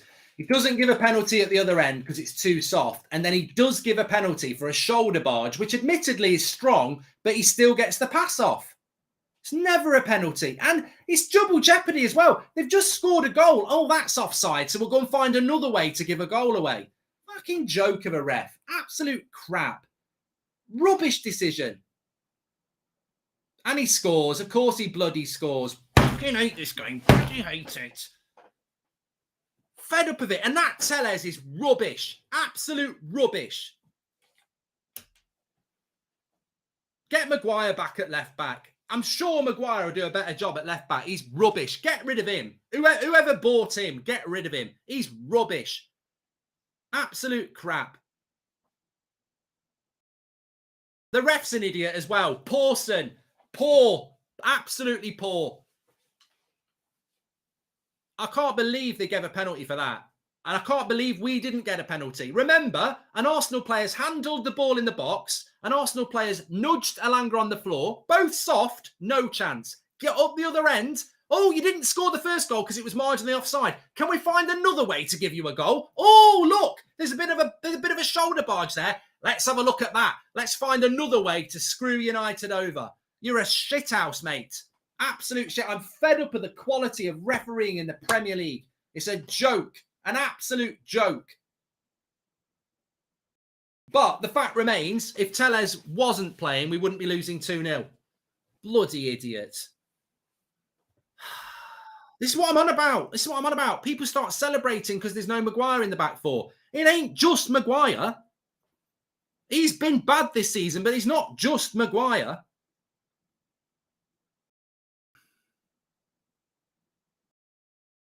He's booked Tellez as well. Why? Saka would have shot. He got barged into. He didn't get barged into. It was a bloody shoulder barge. Your thoughts on Maguire? I'm not talking about that, Lay. We've spoken about it on normal shows. Go! Ronaldo! Sit on it! Sit on it! Sit on it! 3, 2, 1. Get in! Justice! Jam on toast! Get the Hartleys! Get the toaster on! 2-1. Get in! Ooh, come on. Well, we'll take that. We'll take that. We're back in it. That's a bit of justice. Lovely goal. Who puts the cross in? Is it Sancho or is it Matic? Yeah, he's onside as well. Get in. Bloody get in. Come on. Game on. We don't deserve to be 2-0 down in this game. Lovely finish by Ronaldo as well. On the bounce. You can have the penalty now. It probably was a pen. Yeah, I'll give you the penalty now. You can have that. 2-1. What's going on now?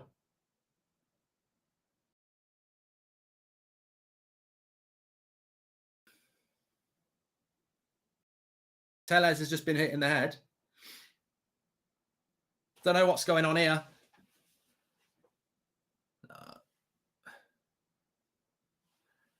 There's nothing in that. There's no red card or anything like that. It was Matic with the assist for Ronaldo. We've got a good game on our hand here now. Got a cracking game on our hands now.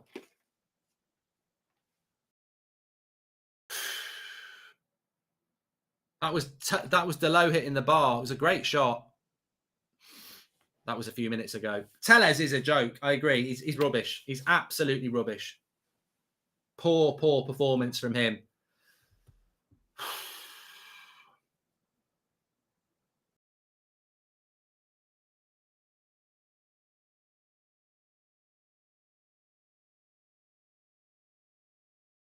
Yeah, I'm not going to shout for everything. I don't think there should have been a red card or a yellow card for the Arsenal player there. It's just a coming together. Shaw has been a starter in semi-finals and finals. We bottled and never ever heard you call him crap. Tellez is suspecting a dead rubber, and says Andre. What are you talking about, Andre? Stop. What? This is what I was on about before the game. Weird analysis of football. Why are you talking to me about Luke Shaw playing in the semi-final badly? We're playing now. There's a game of football going on now and Tellez is crap. What logic are you on about? Luke Shaw's played badly in the past, so I can't slate Tellez for costing us 2 goals. Jog on, man. Jog on and get a bloody brain. What are you talking about? What are you actually talking about? We're watching the game of football now. I'm not watching the bloody Euros. I think United have played well in this game anyway. Bruno, Ronaldo, he's got it in the box. Oh.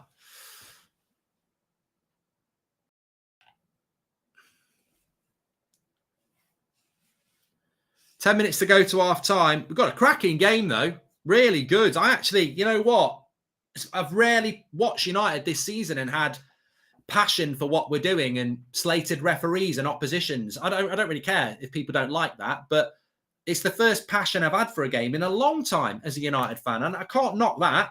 You can tell it's better when you're actually engaged. I've not been engaged like this for a long time. I thought Ronaldo was the problem, guys. Been through what he's done recently and is still the one to give us hope, says Aram. Sancho has had a fantastic game, and I hope the result doesn't overshadow it, says Iram. Mark, can you see Maguire moving up to centre midfield to partner Donny under Ten Hag, says Damien. No.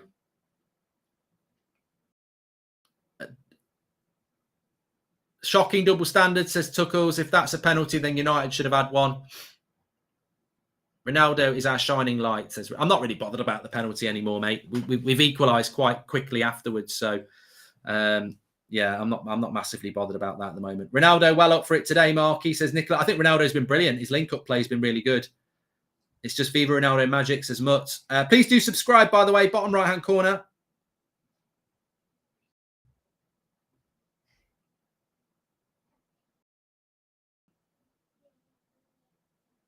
Go on then.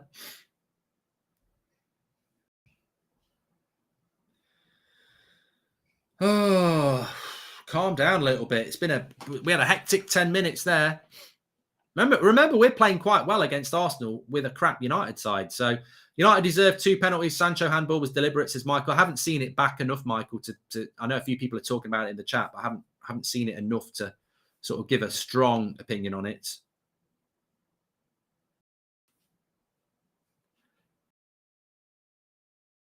Towels of gold are still too little. These hands could hold the world, but it'll never be enough. Come on.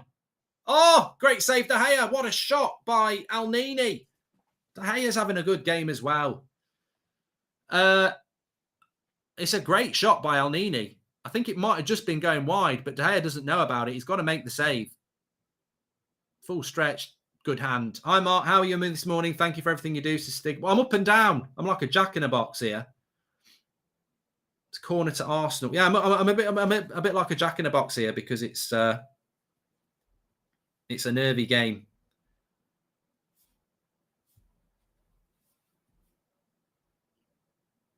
You take Tellez out of this game though, and it's a very close game. Cross comes in. Get it out. Get it out. Saka through the gap. Oh, good block. Good block by Delo. Could have been 3-1 there. We can't concede the next goal. Ball to the back post. Corner. Goal kick.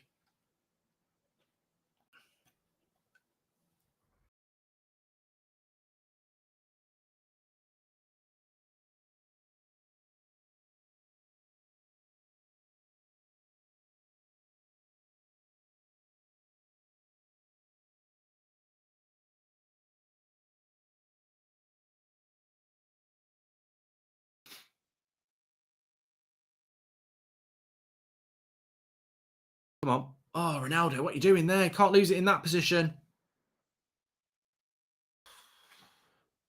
5 minutes to half time. Arsenal will be happy to get to half time, 2-1 up. I'm happy it's 2-1. It could have easily been 2-0 after that penalty, but a quick reaction from Manchester United, and it's 2-1. That is just one good cross. We need more crosses, says Samuel. Who do you think is going to win, says CJ. I don't mind losing as long as we play quality football, says Tamba. I don't know which way this game is going to go, but I sort of agree with that last point. It's the first game I've watched United in a long time where I've been actually emotionally engaged in it and enjoyed it. Lovely play by Sancho. He's got to get at this right back of Arsenal. He's won a corner as well.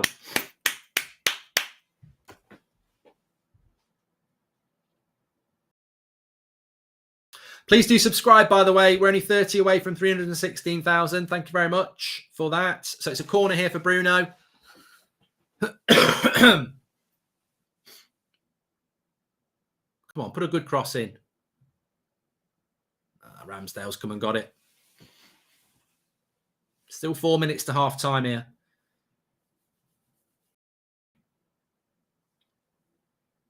Oh, Odegaard's injured, is he? Or he's hurt his ear? Yeah, come on. It's only a bit of earache.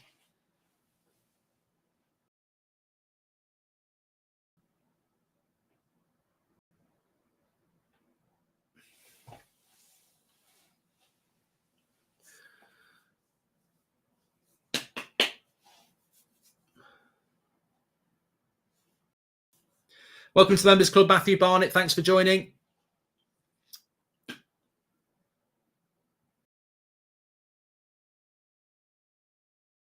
Come on. I don't know whether anyone else feels it, though. I actually do feel more engaged in this game, and I don't know why. That's got to be a... Oh, here we go. Look at... Varane's up for it. We're definitely more mobile as a back four. Oh, that's a dodgy pass. Good ball by Varane. Alanga. Yes, well done. Take the foul. Take the foul.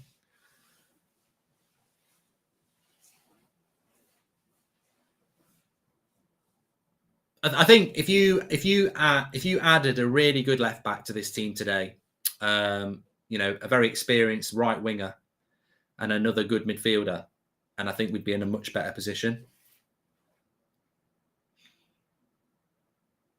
Alanga, oh, it's not a great ball. It's going to go for a goal kick. Got a bit loose here. Oliver, welcome to Members Club. Thanks for joining. Would you change Bruno for Lingard? I would consider it. I would consider it. Yeah, it's what you get from Lingard is more energy, but you probably lose in passing. But then Bruno's passing's not been great either. He's not going to sub Bruno off, is he, as a captain? Matic and Ronaldo, good. Finally, competitive midfield, says Akash. Who's the strict striker, Ronaldo or Bruno? Telles could cost United this game, says Barry. Yeah, well, to be honest with you, I think De Gea, let's not forget, De Gea has made at least 2 really good saves. But both goals are because of Telles. You can't deny it. And remember, he's on a yellow card. I think Ronaldo might save the day and score a hat-trick and become the hero against this CJ. There's plenty left in the game. We just can't concede the next goal. Hi, Mark. I'm also feeling way more engaged, actually jumping around and screaming at the TV for once. I think it's because I hate Arsenal, though, says Mr. Dan United.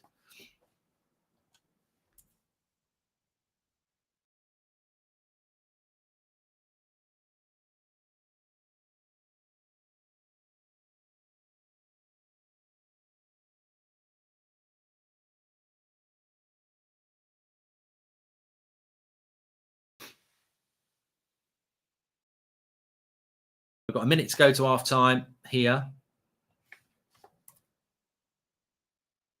There's no left back on the bench. So, I mean, you could put Below at left back and bring Wan-Bissaka on. I know we did it. I would consider it.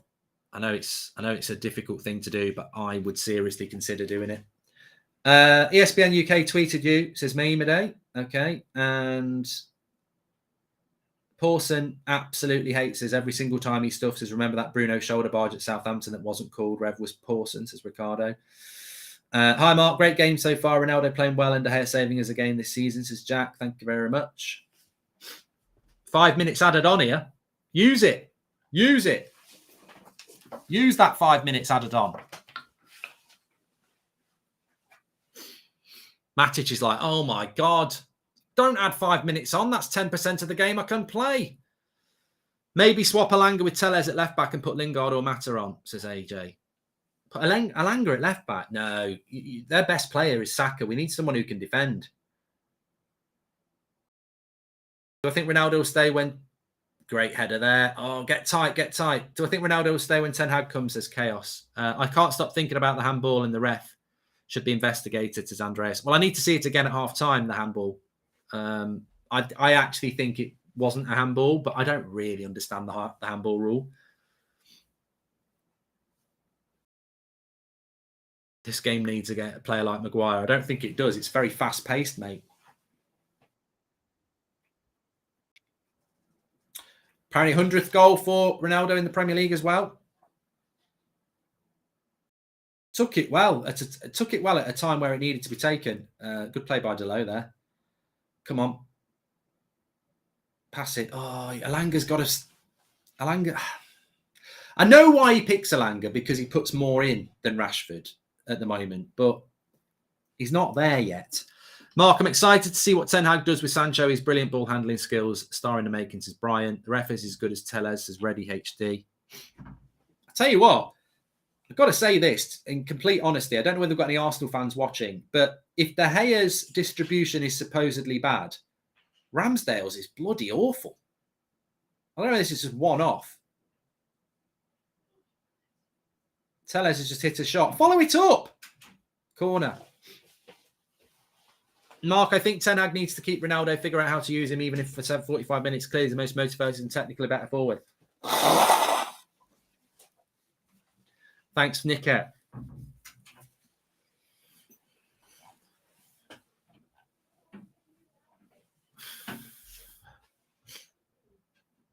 I think Ramsdale's a good goalkeeper, but his distribution's been terrible. Corner to United, not a great one. Headed away, edge of the box. Bruno, is he going to hit that? Oh, I don't know why he hit that. So many Arsenal players there, and now they're on the break. Anyone calling for the handball clearly has little understanding of football, says I want candy.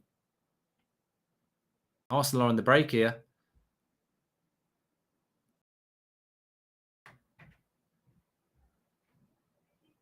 Odegaard, another save by De Gea.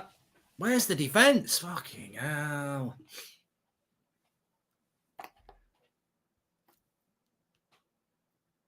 See, that all comes from Bruno taking a shot I don't think he should take. And that's my problem with Bruno this season. He's on the edge of the box. He's trying to score a goal with about 30 Arsenal players running towards him. They block it, and then they're on the break. And what he should have done is took an extra touch and put a cross in.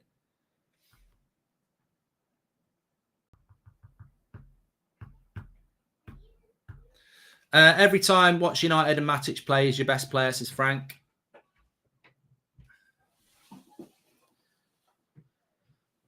Come on, anticipate that. Ronaldo gets up and wins the flick on from the De Gea kick and fucking no one's moving. Who's the bigger threat, Saka, Odegaard or Tellez? Yeah, I know what you mean. Tellez just isn't good enough in the Premier League, to be honest. He's come from the Portuguese league and he just ain't good enough.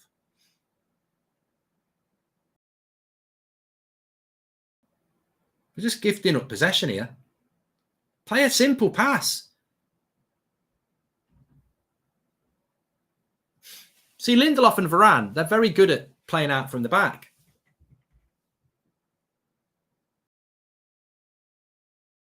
Alanga, you should be sprinting for that, mate. You should be sprinting for that. That if you'd sprinted for that, Ramsdale can't pick it up.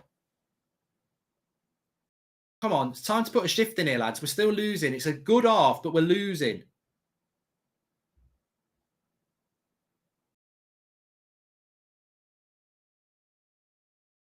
Come on, keep going, keep going, keep going, keep going.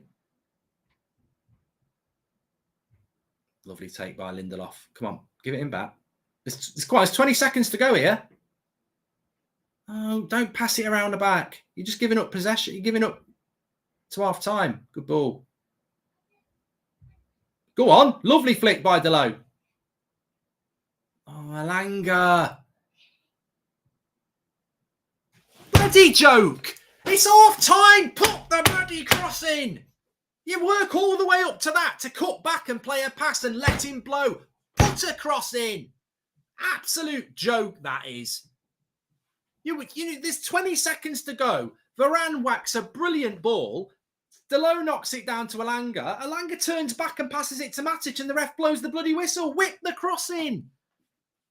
Bloody joke. Half time anyway. Half time, 2-1. There's lots to discuss. I think United, I think it's about right. I think 1-0, 2-1, 3-2, whatever. I think Arsenal 1 goal in front was right. I think 2-0, we'd be moaning a lot about the referee and stuff like that. But the reality is, we'll have to look at the handball. I think the Alanga penalty decision was soft. I think the Saka decision was soft. But having said that, Telles is doing his best to play Nketiah onside anyway. Telles has cost us 2 goals. De Gea has probably saved us 2 goals. Ronaldo's playing really well. I think Matic and McTominay are doing a good job. I think Lindelof and Varane are doing a good job. I think Delo's been decent. Telles has not been in it. Sancho's done well. Alanga's not been in it. And Bruno's been frustrating again. That would be my assessment of the half from Manchester United. But look, it is 2-1 to Arsenal at half-time. They've not had to work. Lucas, welcome to Members Club. I don't think Arsenal have had to work hard for those goals. I mean, look, literally, they're 1-0 up in no time. I mean, look, Varane should deal with the cross, but Telles is basically giving Saka, who is Arsenal's best player, 10 metres. If you look at the goal, he's nowhere near him, and Saka gets the shot off, and Tavares has a tap-in. You look at the second goal, he gives him 10 metres, loses him again, and end up with a penalty. So I actually I found it weird at Anfield when we didn't pick Telles and we put Wan-Bissaka and Delo at left backs for a half each. I'd do it again. You know what? All is forgiven, Ralph. I completely understand why he's done it. Aim says that Bruno Telles and McShite are a proper liability. You know what? I haven't actually noticed McTominay apart from that brilliant save from De Gea, which was a one-on-one from Nketiah again. That was from a bad pass by McTominay. But I don't think McTominay and Matic are doing too bad, considering our midfield's been crap all season. They're not the problem. The problem is the left back, the right winger, and Bruno. They're the big problems we've got. I mean, look at the corner that comes in. As I said, comes to Bruno on the edge of the box. I know he's going to shoot. There's got loads of Arsenal players running towards him. They know he's going to shoot. They block the shot. They nearly score at the other end. How's about not doing the obvious thing, taking a touch and playing a pass? Like, we might have ended up with a better opportunity. So, yeah, look, I think Bruno's been frustrating. Whether I'd take him off, I don't know. If Mata and Lingard could combine, I would take him off. But I don't know that I'd trust Lingard in this game, and I don't think Mata's got the legs for it. As I say, I think the centre-backs have done well. I think Delo's done well. I would be thinking about taking Telles off. He's cost us 2 goals and he's on a yellow card. If he gets sent off, we've lost. So I think it's worth the substitution to take off Telles, really. Mark, I don't know why Alanga isn't making runs in behind or attacking defenders anymore. I'm worried his mentality has been infected like Bruno's, says Nick. I think it's such a shame that Marcus Rashford has given up for whatever reason, because this is the perfect game for Rashford. You can get at that Tavares. And I think this is the best game I've seen Tavares play for Arsenal. And I think he's having his best game because he's up against the kid and he's dominating him.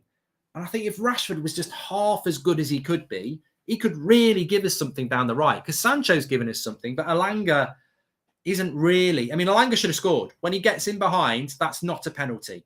He gets in behind, he should get the shot off, and he goes down under something that's really soft. So, look, I like Alanga. He's one for the future. We shouldn't be slanging him off. He's a young lad. He's going to have good games. He's going to have bad games. But I think in a game like this, it's where you really wish you had a firing Rashford, because I think Tavares is getting the better of Elanga. I think that United can come back and win against Arsenal, says Akel. There's something in this game. I think the next goal is really crucial. Arsenal are a threat. I think if they get... That's why I was so angry when we went 2-0 down, because I thought the game was over. But to score quickly again, to cancel it out, was absolutely perfect.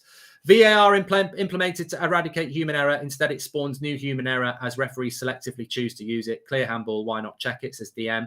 Mark, couldn't we just bring in Aaron Wan-Bissaka on the left and just have him mark Saka? We need to do something. Saka's their best player, and he's having a field day against Tellez.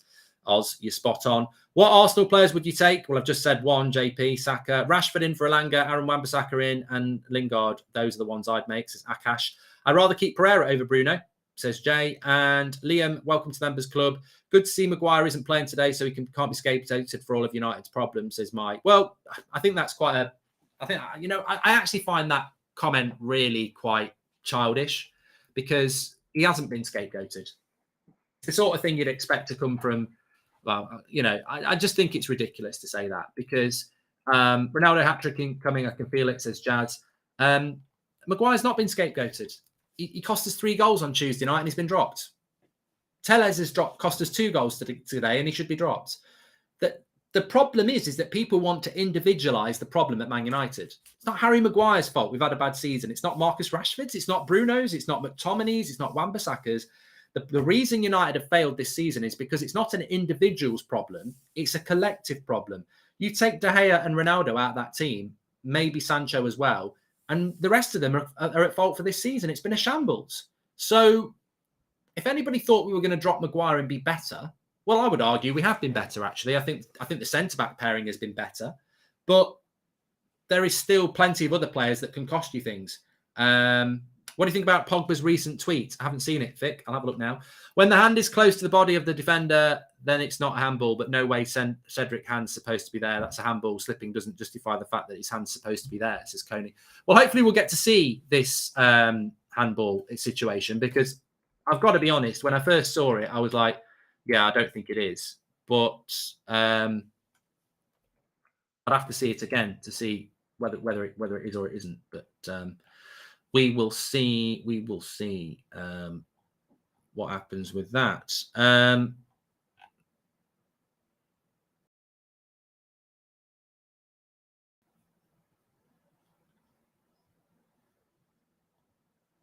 just having a look at this Pogba thing. This is the first goal. Cross comes in. Varane should deal with it. Tellez should deal with it, but he's not tight enough on Saka, and he gives him a shot. I mean, actually, looking at that first goal, I don't know what everybody else thinks. It's a great save by De Gea. Varane and Tellez missing the cross is a mistake, but Tellez's body position to give a left footer a shot on goal is horrific. And the second goal, again, Tellez, he just loses Saka on a 1-2. Weird.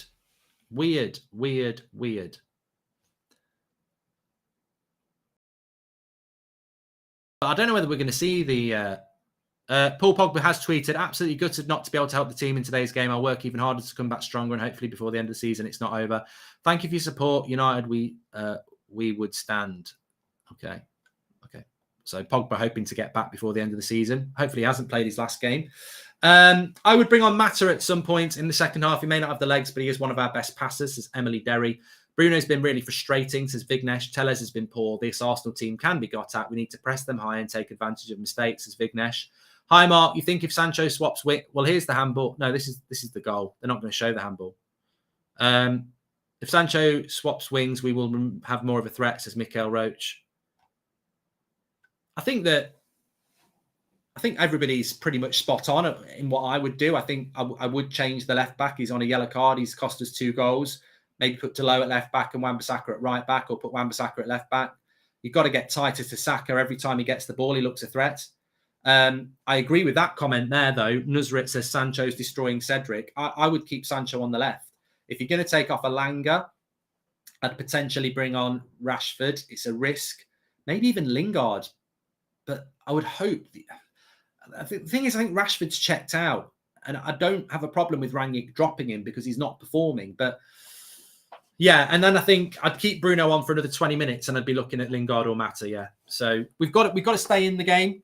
It's not going to finish 2-1. Look, I'd love to win this game. You're in every game because you want to win it, but I don't think we should be coming out of this game losing it. And I'll repeat it again.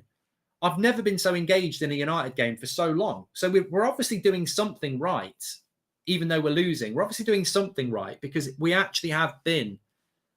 I don't know what it is. You know, if anyone in the chat knows, I don't know what it is. I don't think we've been scintillating, but there's just something about that performance today that's got me on the edge of my seat. I'm shouting at the ref. I'm shouting for decisions, you know.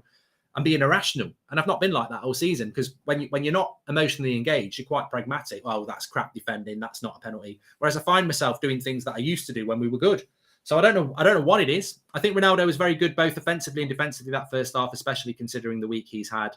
Yeah, I think Ronaldo's been on it and De Gea's been on it and Sancho's been on it. And, you know, how many times? They've not even shown the handball at half-time, so I don't think it was. We're losing against Arsenal, says Mark Silverbridge. Yeah, but Arsenal are better than us, mate. We can't use that excuse anymore. We can't. Please do subscribe, by the way. Bottom right-hand corner to do that. You're very welcome. We've got match reaction after this, the fan forum, fan vlogs at the ground as well. We'll also have player ratings for you to vote for in the second half as well. Very, very interesting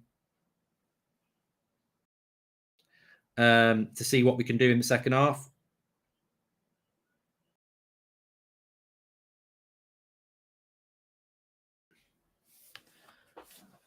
Garnacho on for Elanga if we are free, if we are to change him, says Brad. Big risk, Brad. Better start looking for lawyers in your defamation case against Telles, Mark, says Sean. Yeah, you can't do that. You can't do it anymore. You can't call out a player for a bad performance. Hi, Mark. Okay, I'm just going to have a quick look at this tweet. I mean, it will be a moving image, won't I? Need to see a moving image. I don't think a picture image is going to do it justice, but I'll have a look at this tweet anyway. All right. Yeah, I don't.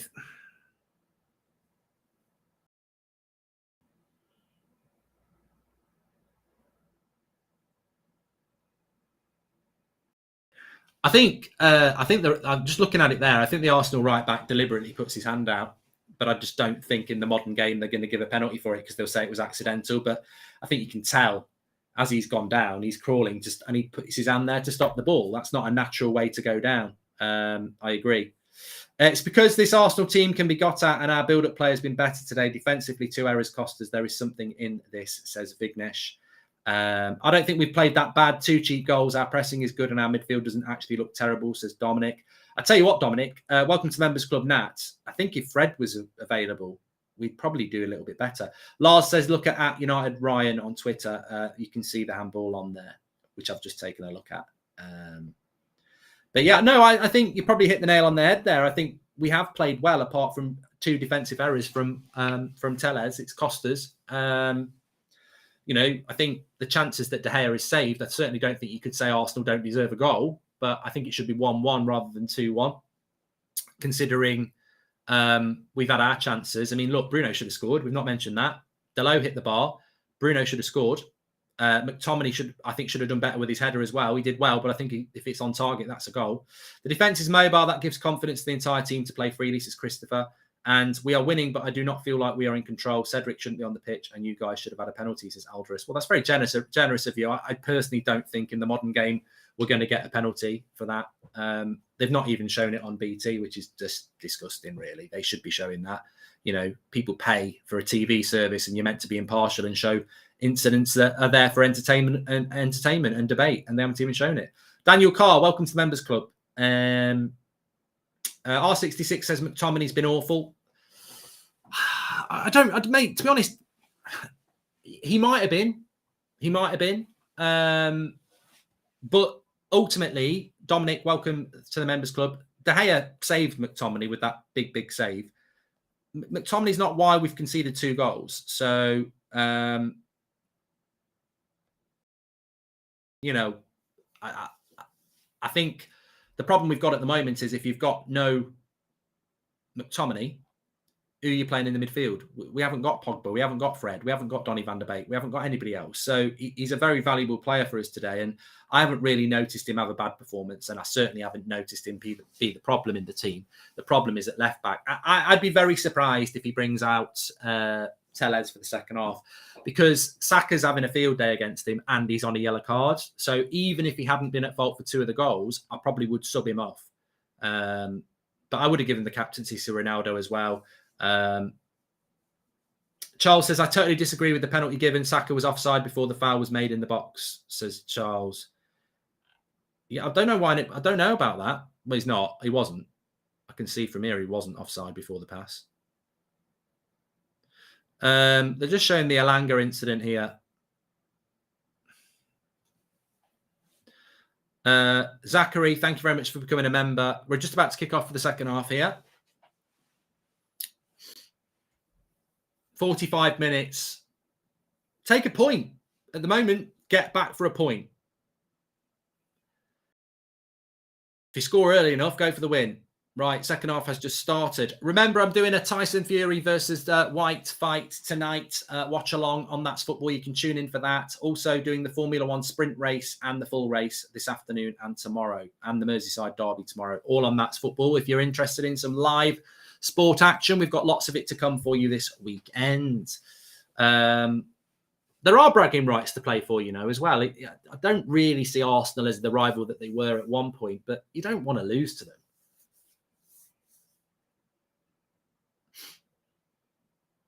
But they're on the attack here again. Don't fall asleep. Good header away by Delay. I think Delow's been steady at right back. Oh, referee. You've got to think about taking Elanga off, really, because if referees aren't going to give decisions like that, where he's been barged to the floor, the referee's obviously viewing him as a lightweight youngster. And if we're not going to get free kicks for that, then he becomes a liability.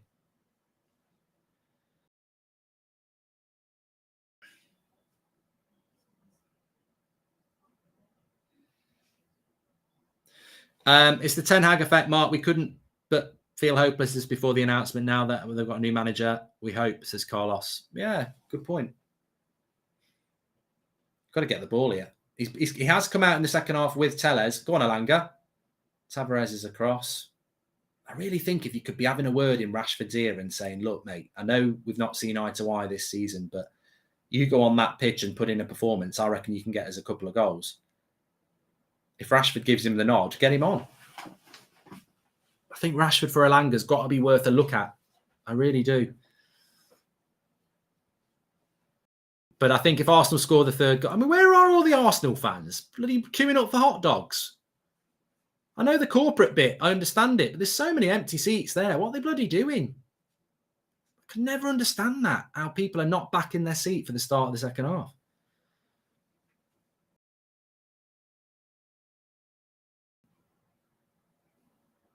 Delow has been decent, I think. He's far from the finished article. I'm not sure whether he is good enough for United long term, but he's actually had quite a good game today.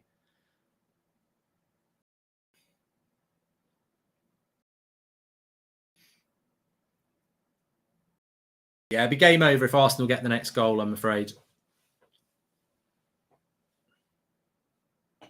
Hi, Mark. I feel like Rashford under Ten Hag could be an opportunity for him to learn and maybe turn his form if he's willing to listen, says George. Yeah, I agree. And you know what? Why wait till the summer? He's still part of the team now, isn't he? So, he's had a terrible season, but end it well and go into the summer with a bit of optimism. I really do think that could be a thing.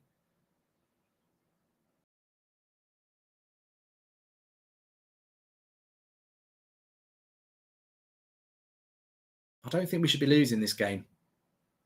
We may well lose it, but I don't feel that we should be losing it. Over 90 minutes. I know Maguire hasn't been the best of players for United, says Gabriel. Yeah, he hasn't, but yeah, he doesn't deserve a bomb threat, no. Hi, Mark. I feel like Rashford and I've done that one, and we've done that one as well. And Giggs and Zachary, welcome to the Members Club. Thank you very much for joining. We need to have a look at Renato Sanchez, says Nicholas. Has he not decided to go anywhere yet? Somebody just said take McTominay off. It's not like we've got any options, mate. Come on. Sancho into Bruno, back to Sancho. Look at how many players Sancho gets on him. He's got like 3 or 4. Wins a throw in. 3 or 4 every time.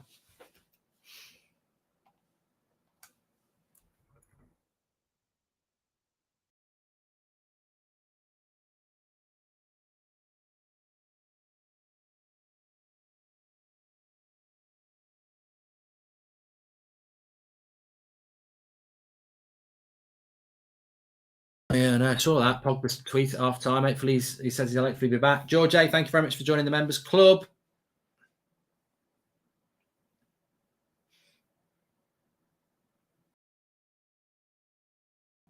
Well, I mean, look, it's a respect thing that Sancho's got so many players around him, but also it's a problem for United because all I see is 3 or 4 Arsenal players around him. I don't see any. I don't see any United players around him.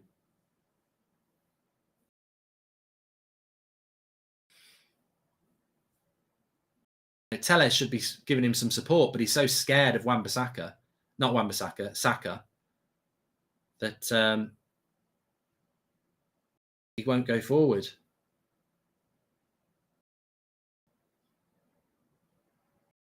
Oh, you got to win that tackle there, Delo. Tavares. Oh, thank God. He's got a crap right foot. Again, weak from Elanga there in the tackle. He's just not strong enough against Smith Rowe. Look, he's got to get in and win. And then he's lost his man. I mean, Elanga's completely ineffective there. He goes to Smith Rowe, gets bodied, and then he's left Tavares. So Delo's trying to do 2 people's work there.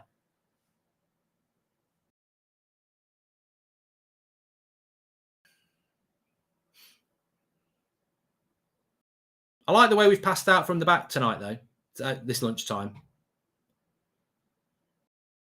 We're not just giving up possession. Ronaldo getting a bit frustrated. Don't get frustrated, Cristiano. Don't get frustrated. Plenty of time to go. Look, no one gave us a chance here. 2-1. 40 minutes to go. I thought McTominay wins the ball there.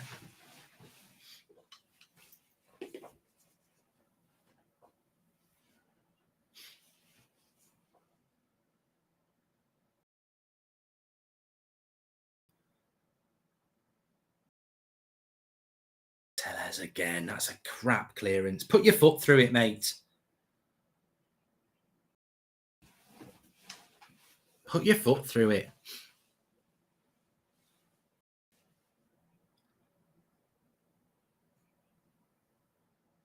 Saka's just hit a shot and kicked the bottom of Matic's foot. That will hurt.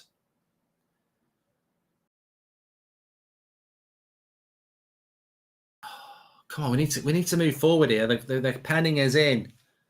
We need to find some ways forward. If United don't lose this game, is top 4 still on, says Jack. Top 4's not on if we draw.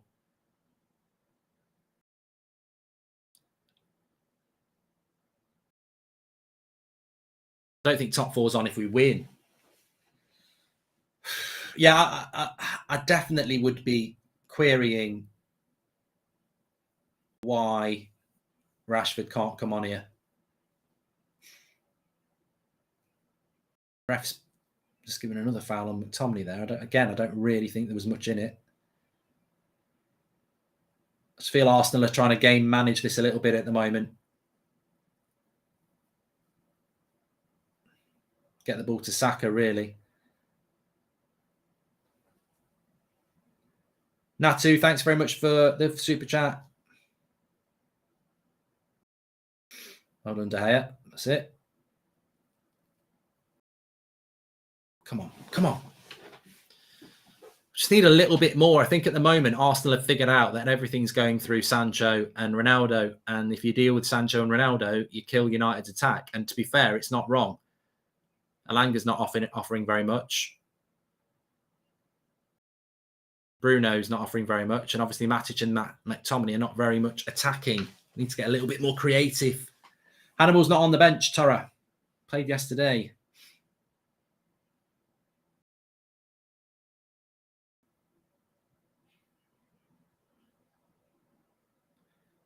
Slip him in. Go on, Sancho. Go on. Oh, he's lost it. Matic has got it, though. Oh. Nice. Come on. Take your time. Wins a corner. And well done, Sancho. Bit of skill. Come on, I predicted Scooby-Doo's going to score a goal today. Come on, Scooby-Doo. You can do it. McTominay, towering header. Cross comes in. Oh, I thought he was up. I saw him jumping. I thought he was up. He's given a foul. Need to do something before Smith Rowe, Martinelli and Tomiyasu come on, says Daniel. Breaking news. Smith Rowe's already on. So I don't know what that feeds into, but he's like, hey, up. How was that? How's Matic done a foul here? How's that not a penalty to United?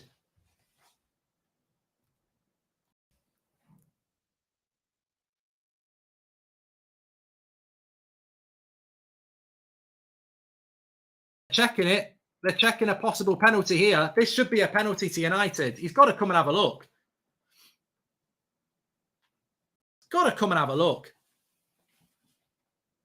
Up goes the header. His hand's in a ridiculous position. You've got to have a look at that, man. He's got to give it. He's got to give a penalty here. Well, that's not the angle to look from. He's leaning forward like bloody Superman. He thinks he's hailing a taxi. He's giving it. He's giving the penalty. Come on. Bruno. No. Don't let Bruno take it. Let bloody Ronaldo take it. Oh, God, not Bruno. Don't let Bruno take it. He's going to he's going to hit the bloody satellites. Please, Bruno. Please, all's forgiven.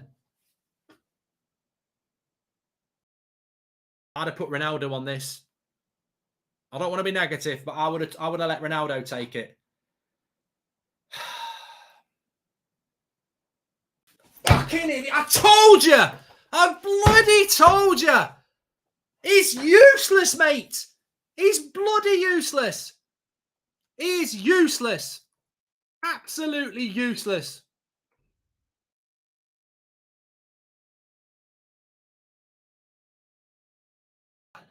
He should never have took it. Never in a million years.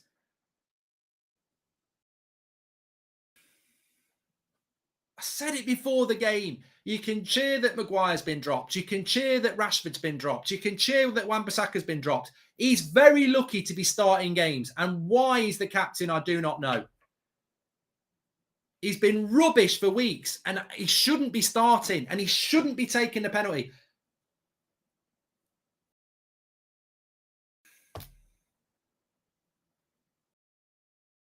Come on, Bruno.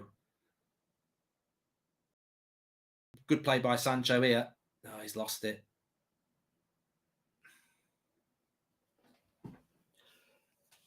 It's mad. It's absolutely mad. We've actually played well. We've played well, and because of a missed penalty in Tellez, we're losing. You couldn't buy it. You couldn't put your head on it. It's just...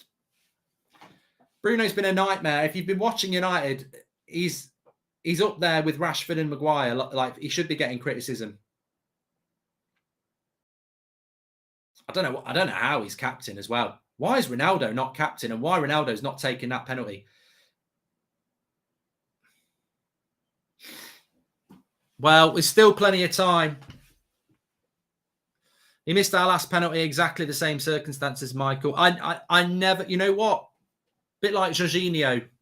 I never expect Bruno to miss, but at the moment, I just didn't fancy it. I didn't fancy him on that one. Alanga with the shot. Get Bruno out of this club. No, come on, Alex. We don't need to go that far. Anthony says Bruno's a one-season wonder. Bruno's a good player, but what I don't like is that you get Maguire's crap, drop Maguire. Rashford's crap, drop Rashford. But he should have been dropped. If I'm Jesse Lingard or Mata, I'm like, what? Cross comes in, headed away, edge of the box. Tellez has messed that up. Kept it well. Whoa, stay on side. Scooby-Doo. Go on. Oh, unlucky. Bruno's risk-taking has run out of luck. Get off, says Legend. Abdul, thanks for the super chat. It's never fancied him for that penalty. I don't know why Ronaldo didn't take it. You know, one of the best players the world's ever had. He's offside, Ronaldo. He's offside. He scored, but he's offside.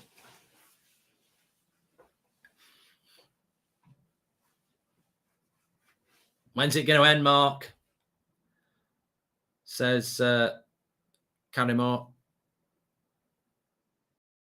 Yeah, it's a good take by Ronaldo, but he's definitely offside.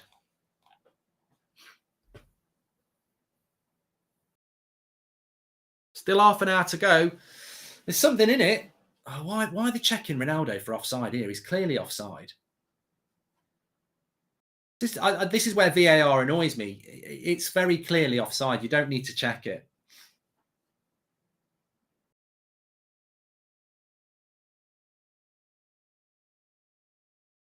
Why? We're just adding time here. We're losing 2-1.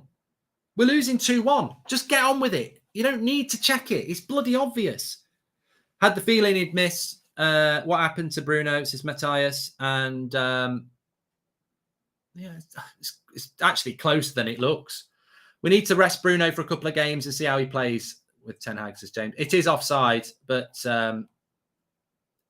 it was actually closer than it looked. But he looked a lot offside, but he was offside. So no goal United there. 2-1 it remains.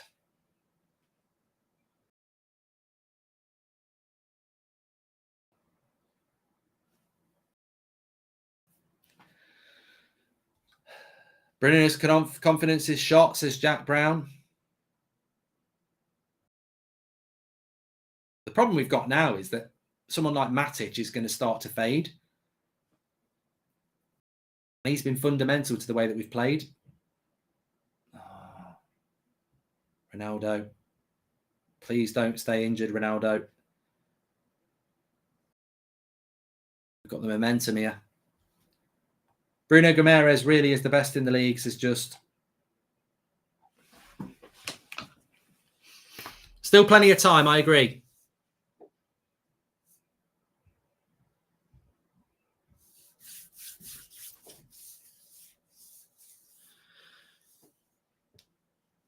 I think Bruno should have smashed the penalty. Somebody just said it there as well. That penalty style in a game like this, when your confidence is low. I mean, Bruno should have had 2 goals. He should have had the penalty, and he should have scored the one where Gabriel got the drop. I mean, again, it's Bruno's style, isn't it? If you go back to that chance at 1-0 in the first half, where here we go, good play by Matic. I'll come back to that. Tellez, play a pass. It's a good pass. Overlap. Delo. Oh, what a save by Ramsdale. Oh, my God. I'm celebrating the goal. It's a brilliant save. The keepers are I tell you what, the keepers are doing their shift here. Delo hits it. It's going in, and he just gets a fingertip to push it onto the post. Delo, what a shot. What a save by Ramsdale. Bloody hell. What a save.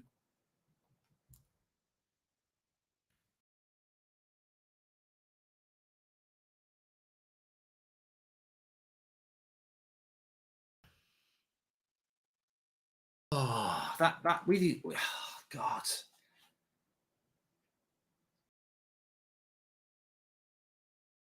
Oh, what's Alanga talking about? Cross it to the back post for a tap in. Is he on another planet? What's he on about? Smith Rowe's coming off for Martinelli. That was always going to happen. United are dominating the half, but we're not dominating the score.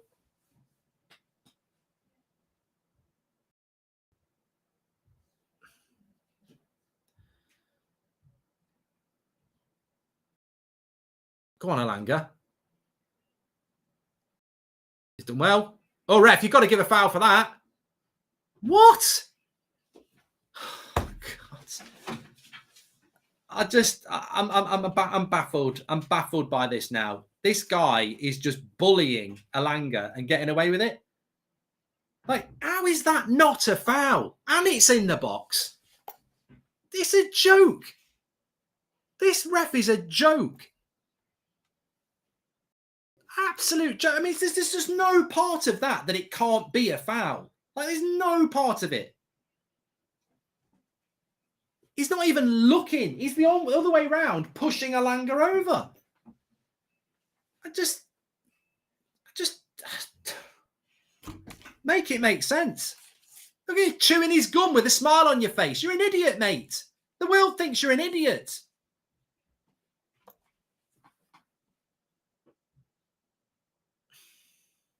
It's not a penalty. I don't want a penalty. It's a foul. You should be given a foul, mate.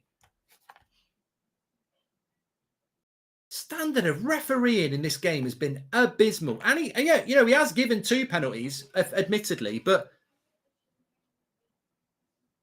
dreadful.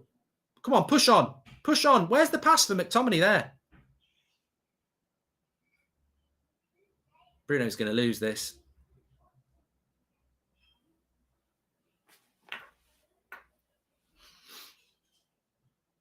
Hit it, Scooby. Oh, give a foul for that, mate, won't you? Yeah, give a foul for that. What's going on here now with Samani and Gabriel?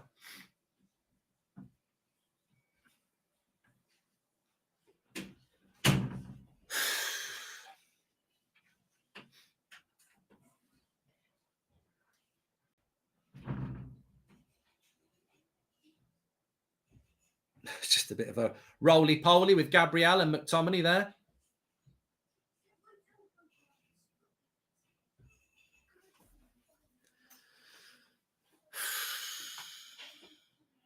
"25 minutes to go." We definitely deserve something from this game, but you don't always get what you deserve.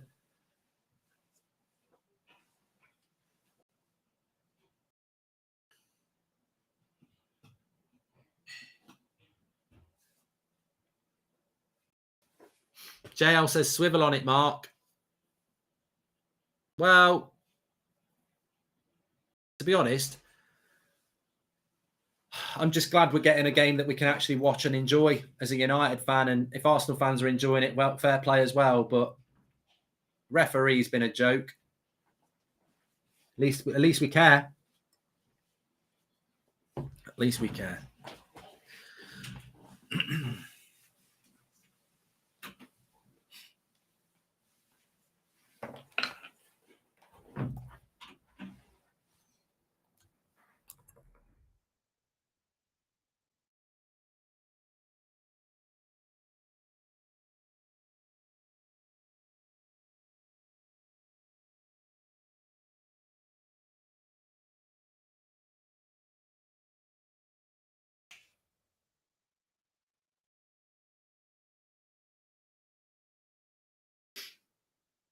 Dylan, welcome to the Members Club. Thank you very much. And we should be 4-1 up, says Michael. Wow. I've got to say, it's got that feeling about it, hasn't it? It's got that feeling about it. Now, he's going to book Tavares now. I think Tavares is unlucky to be booked because if he'd actually given the fouls, that would be a yellow card. But if I was Tavares, I'd say, yeah, I have fouled him loads, but you didn't give free kicks, so why are you booking me now? Ranić is an unlucky manager. Even when we play well, we still don't score, says Andrew O'Brien. And there is a player in McTominay. Let's see what Ten Hag will do, says IQ. Yeah, I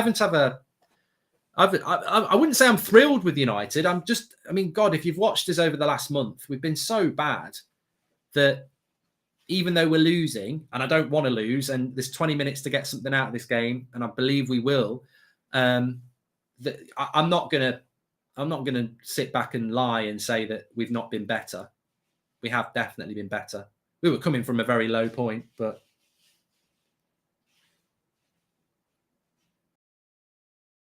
I just wonder what subs he's going to make.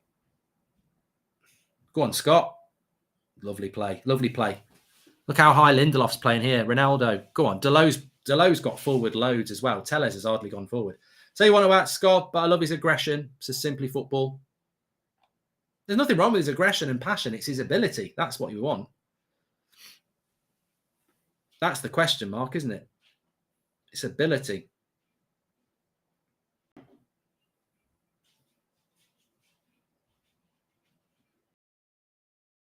And look how high Lindelof's playing. Love that. Nice ball to Telles. Terrible first touch. Cross isn't bad. Edge of the box. No one's there. We've got to be careful on the break with Arsenal. If they're one thing this game has done, it's exposed the rotten eggs in your squad, says Andrew81. And Schick, thank you very much for subscribing. Well, it is really down to two players. I mean, I think we've played well, and if you just take away those two mistakes by Telles, and Bruno really should have had 2 goals and has got none. It's a very different story, isn't it? I don't think Arsenal have played particularly bad. I think we've played well, but here he is, Saka again up against Telles. They're trying to get a handball. Goal, Xhaka. What can you do?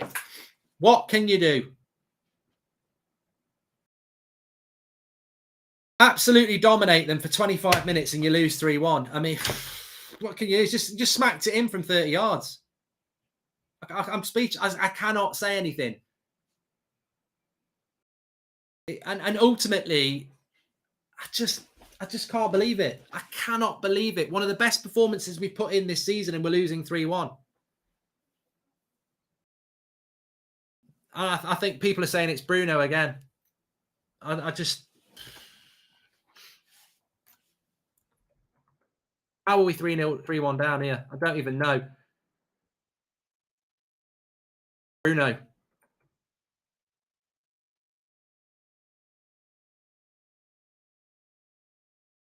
De Gea ain't saving that. It's a rocket.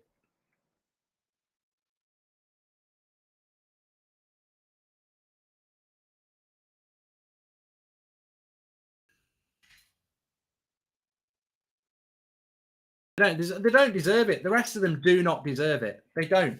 Telles and Bruno have cost us this game. And this is what I mean. There's too many individuals that have screwed us over this season. You know, you take Rashford out the team, you take Maguire out the team. They've been a problem. But I said it before the game, Bruno's really lucky to be starting. We are losing 3-1.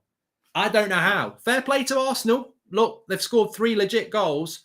But Bruno, terrible. I mean, look, he's cost us the game. He's cost us the game. There's no two ways about it. We're dominating at 2-1 and he misses a penalty. We're dominating at 2-1. He miscontrols it on the edge of the box and Xhaka scores a bullet. Like, I'm sorry, fine margins at this level. It is fine margins. And Bruno Fernandes and Alex Telles have cost us a game when we've actually played really well. Disgusting. Absolutely disgusting. And, you know, you've got to look at the manager. You've got to look at the manager. If I'm Harry Maguire and I'm Marcus Rashford and I'm Aaron Wan-Bissaka, I'm sat there on the bench going, all right, I've been dropped. I'll take the medicine. I've been dropped because I've played badly. You've got a guy on there who's been shit for weeks. You've given him the captain's armband and he's just cost you the game. Don't look at me. I'm not on the pitch. I've been dropped. I've took my medicine. I've not been good enough. But you have picked another player who's been as bad as me and he's cost you the game. Don't look at me. And they're absolutely right. They're absolutely right. It's so hard to take because we shouldn't be losing this game. We shouldn't be losing it. I'm not taking it away from Arsenal by no way. I mean, that Xhaka goal is absolutely fantastic. You know, there's nobody going to save that. It's a great goal. But we shouldn't be losing this game. We shouldn't be losing it. And it's come down to weak mentality individuals again. And the drop-off with Bruno Fernandes has been appalling. Absolutely appalling. And he's putting himself in the zone of Maguire and Wan-Bissaka and Rashford now. He's putting himself in the zone where it's so bad, fans are going to be like, I don't know whether I'm going to give you a chance next season. It's that bad. Like, we shouldn't be losing. Bruno has a poor attitude. I wouldn't take him at Newcastle at the minute. Never mind a team like United who should be top 4 contenders. says Lewis Pierce. Get Bruno out of our club. He's overrated, says Armand. Shows you that it doesn't matter who comes in. 75% of these players aren't good enough, says Mario. Mark Bruno, temporary captaincy record is abysmal. Him and Maguire are not leaders, says Amir. And would love to hear Ricky right now. We actually played well today. Embarrassing again, says Gerard Kelly. I'm gutted. This hurts more than Liverpool because I was actually engaged in this game. I actually cared about this game. Like I actually thought we were doing well. I do think that again, certain performances have cost us. Individuals have cost us again. It pisses me off. I'm so fed up of these players. Like, it's individualism. Really hurts because I love Bruno, says Akash. Doe and Harris, thank you very much for subscribing.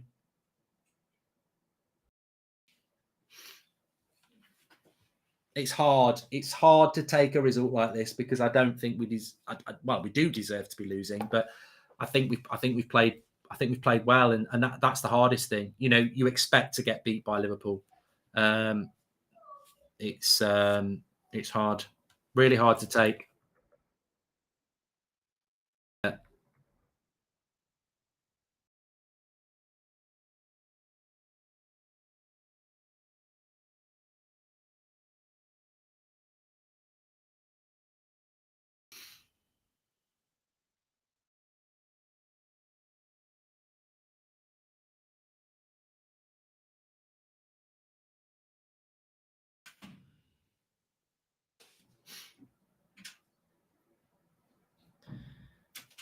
Ozzy Montana says top four surely gone. Well, I said top four was gone in January. Like, I don't know. I'm thinking about Europa League, mate. Like, irritating thing is media is going to spin this that we're missing Maguire and Rashford. We actually played well for large part, mate. Andrew, if anybody says we missed Maguire and Rashford, they're an idiot and they don't understand the game of football. Like that I don't know what the stats are. I'll read them in a minute, but we're not losing 3-1 because we haven't got Rashford.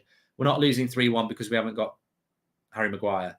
We're losing 3-1 because Tellez is an awful left back and Bruno is going through a terrible bit of form. Could get a bloody red card here if he's not careful. I'm 24. He's very late. I think he'll get a red.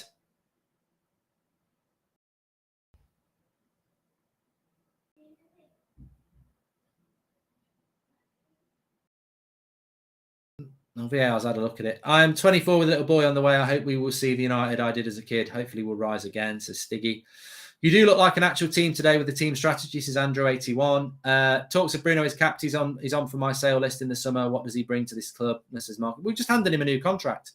Rashford and Lingard are coming on 15 minutes. Can't say that the players haven't tried today, but all that's done is go back to the previous state of affairs where we're constantly frustrated by individuals costing us the games, as the RPG gamer.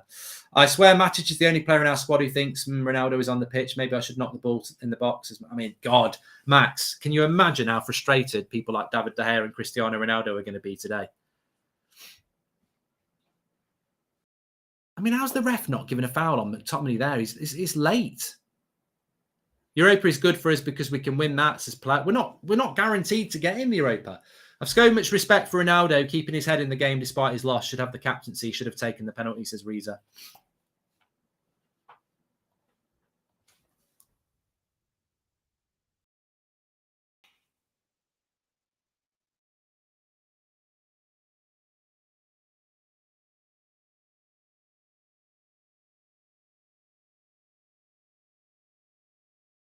Yeah, 7 goals conceded in 2 games.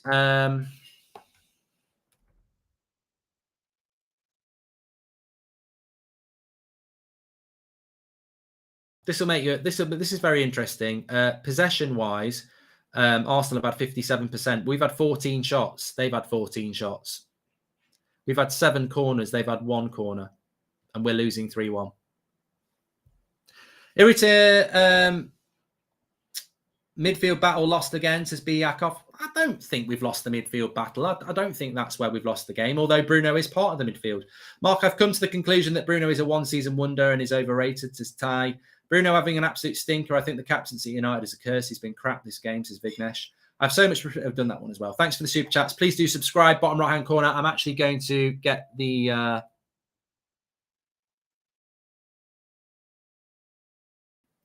player ratings for you to start voting in the video description. McTominay's just gone down injured here. We really can't afford to get any. Well, he wins the ball and then he follows through. It's one of those. It's a bit like the Bruno one. You could get a red for that, but you're not going to. Nini's been booked. This goes to show Ten Hag has an even tougher job when you in the need to develop Bruno, says Stephen. Mark, can you call out my mate Benny Pratt? He's regards from Sydney, says Joe Blackburn. Yeah, thank you very much for joining the members club. What's worse, winning the game on a moment but playing rubbish, or losing but playing mostly well, says Andrew 81. Well, it is an improvement. Would like to restart with us not in the Europa Cup, says Darren. I think it's important that we are in Europe, Darren, but each to their own.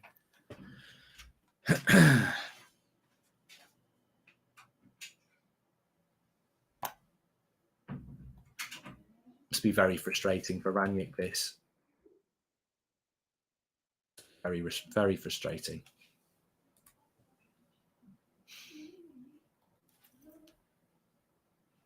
I mean, look at the goals. One's a penalty. One's because of Tellez. Well, penalties because of Tellez. And the other one's just a miscontrol, which at this level you shouldn't be doing. And then Xhaka scores a worldie and it just kills the game. The momentum's gone.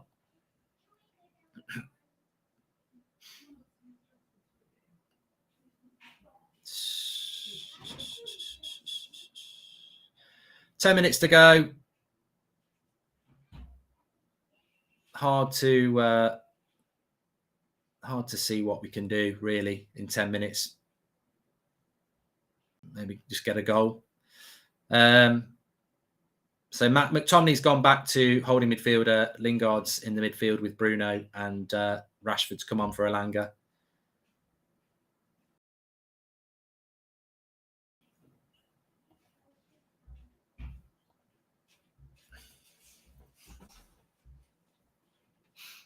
Ronaldo would have been offside there. Yeah, I mean, ultimately a flat Manchester United performance. A flat Manchester United result. We predicted Arsenal would win this game. I think it was always a game I felt that Arsenal would win. The disappointing thing is it's that false hope, isn't it? That you dare to believe that United are going to do something, and you see the evidence that we can do something, and then we still end up not doing something. Mata's going to come on here. And it must be so frustrating for Ralph Rangnick because it's just players letting him down all the time. And it'd be interesting to see what he does for the Chelsea game because, you know, what's he going to do? Is he going to bring Maguire back in for Lindelof? I wouldn't do that. I think Lindelof and Varane have played well. Is he going to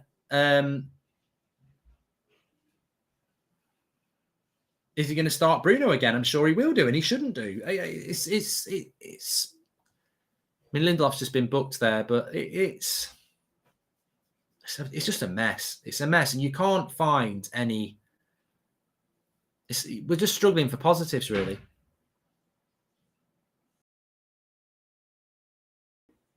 I mean, you see, we've moved Sancho to the right to put Rashford on the left. I find this hilarious. Like, he's crap this season, Rashford, and now we still accommodate him in his favourite position. Sancho was actually doing damage down that right-hand side.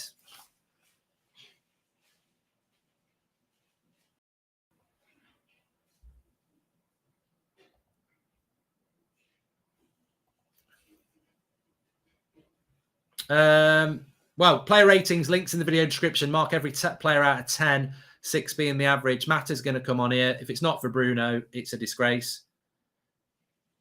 It is for Bruno. Crap. Absolutely terrible performance. Call it as it is.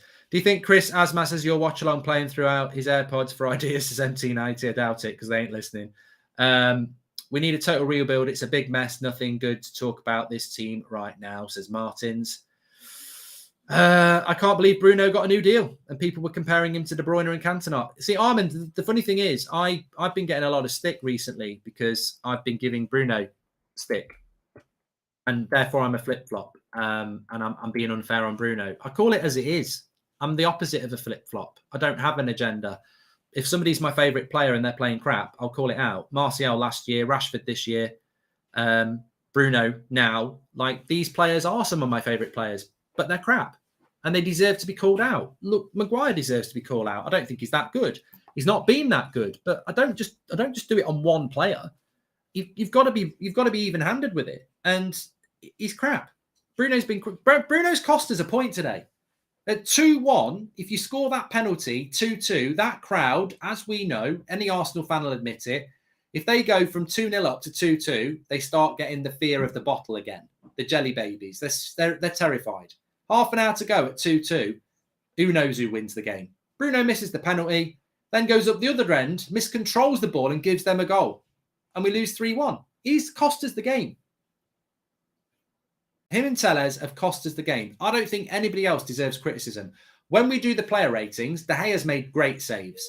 Deleu's got backward and forwards. He's hit the bar. I think Deleu's played well. Varane and Lindelof, very happy with them. They played the high line. They brought the ball out from the back. Telles, obviously dreadful. McTominay and Matic, I thought they did well. Bruno, dreadful. Ronaldo, living off scraps, has done well. Sancho's had a good game. Elanga, probably not so good. But, you know, ultimately, if Luke Shaw plays this game and Donny van der Beek plays this game or Lingard plays this game, maybe we win it. Because Bruno and Telles have cost us the game. And this is the best we've played in a long, long time. And 9 players are going to be tarnished by 2 players costing us the game. It's as simple as that.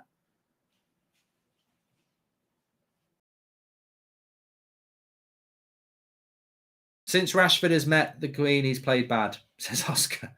I'm sure that's the reason. Mark, why I said play the kids, we wasn't going to win enough games to get top 4, says YUFC. I can genuinely see us losing our last 3 games, Chelsea, Brentford and Brighton. What an embarrassing week, says Aram. You've won positive. You played okay. Most players were okay. Only a couple let you down, says Andrew. I agree. I don't think any other club has disrespected Ronaldo so much. Harry captain, Bruno taking pens, fan complaining is the problem. Ridiculous, says Alikos. Mark, don't you think the Sancho has been playing much better than the rest of this team, like Sancho, Rooney, De Gea are the only reason I smile, says Caleb. Please wish Zachary a happy 10th birthday from his mum and dad. Happy birthday to Zachary. Hope you have a good day. Hopefully you're not a United fan. In which case, yeah, I hope you have a good day.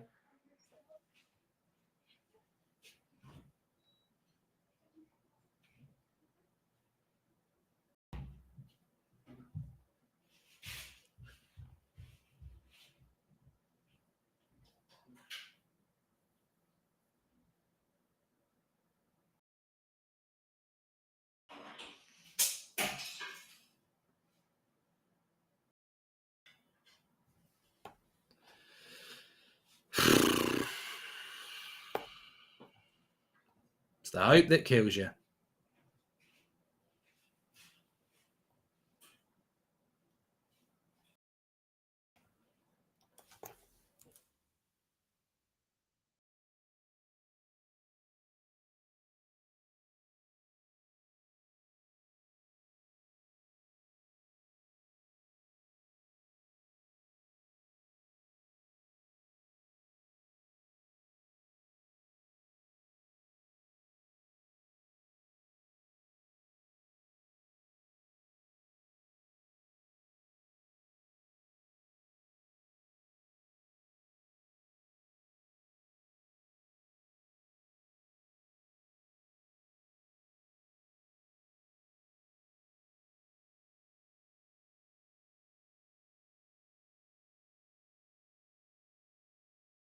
I've just put a tweet out there. You might want to check it on @MarkGoldbridge and see whether you agree with it or not. But it encapsulates what I'm going to say at the start of the match reaction. It's not 4-1, it's 3-1. Sorry, this team is rotten. No matter what combination of players are on the pitch, the result will be the same, says Jack. And how are we meant to be excited about Ten Hag if you think United are going to give him full control? I doubt it, says Ivan. A couple of players letting you down is no excuse for this. Proper teams cover for the bad performances is not good enough. No midfield equals impossible success, even if a few players are playing well, says Nicholas. So depressing, says Shahir. And you're talking about Bruno and Telles, but you haven't mentioned Rooney. He hasn't touched the ball all game. Says mean. Okay. I'm sure it was funny in your head. Sorry that okay, we've done that one. Apart from Bruno's mistake, we don't deserve to lose today, at least, says Shiam. No, I agree.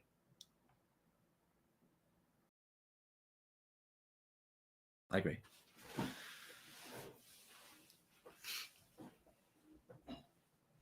I feel sorry for Ranić. I don't think he's deserved how he's been treated. And you know, I see these people coming out and talking about, yeah, well, he's the coach and this, that, and the other, and you can't account for the lack of effort, the lack of mentality, the lack of strength. He's you know, how is it Ranić's fault? I mean, you're always going to fall on your sword as a coach. I get that, but I mean, Arsenal have been in a position now where they can bring Tomiyasu back for a return in the last minute of a game. It's silly, really, and it's a hard one to take.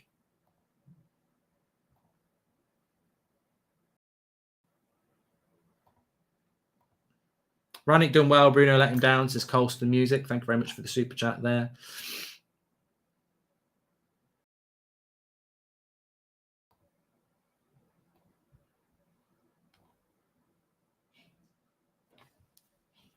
I'll see how many minutes are going to get added on. Player ratings, link in the video description. Mark every player out of 10. 6 going to be the average there.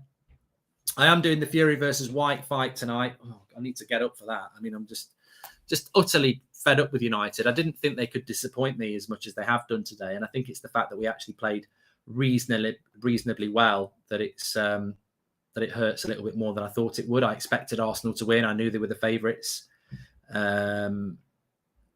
But yeah, it's just it's disappointing. It's disappointing. It's hard, but losing and playing well is better, says Rob. Yeah, no, to be honest, you've got to try and take the positives. If Bruno scores the penalty, I think we win. I don't think we lose. See, Lou, I don't think we lose. I'm not going to disrespect Arsenal. I think that they've played well against Chelsea. They've done well again today. I don't think 3-1's a reflection of the score. But then again, it is when people are making the errors that we've made.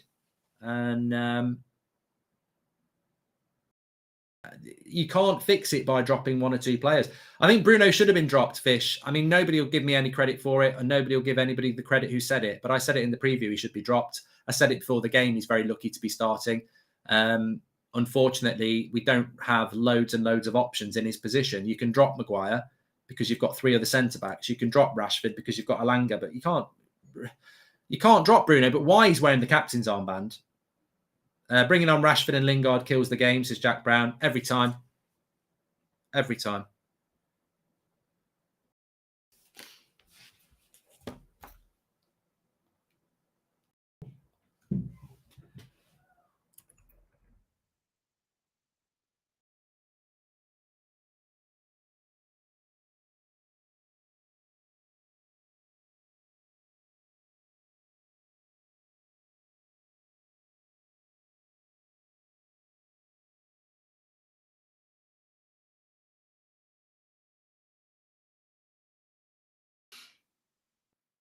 You make a great point, Jack. I mean, they came on at the Etihad and just couldn't be arsed, and they've come on in this game and they can't be arsed because basically they're too busy sulking about the fact that they don't start, and they don't come on and give us anything. The annoying thing about this result is that Maguire will probably come back into the team. Well, he was probably going to come back into the team anyway. He shouldn't come back into the team, but he probably was going to. Shahir, why is Bruno taking penalties when you literally have the best player in the world? And I feel sorry for you, Mark, having to watch this crap every game. At least we can turn it off, says Anthony. I'm gutted about this one. I really am. Sorry, but Ranić picked these players. I'm sick of not seeing the youth have a chance, says Stuart Walker.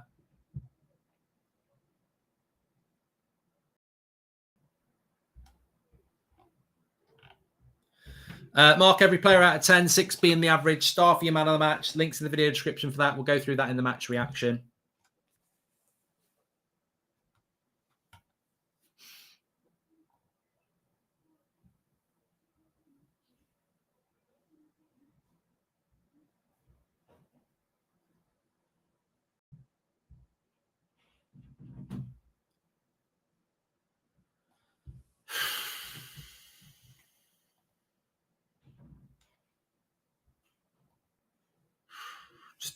It's a really hard one to take this because for so long I actually thought we were going to get something.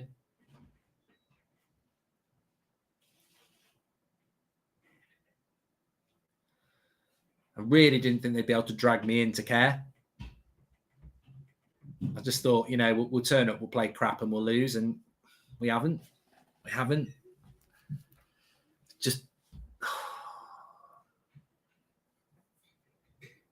This is the problem Ten Hag's going to have. It's the individual errors in this team that are going to keep costing us time and time and time again. And it has cost us time and time again.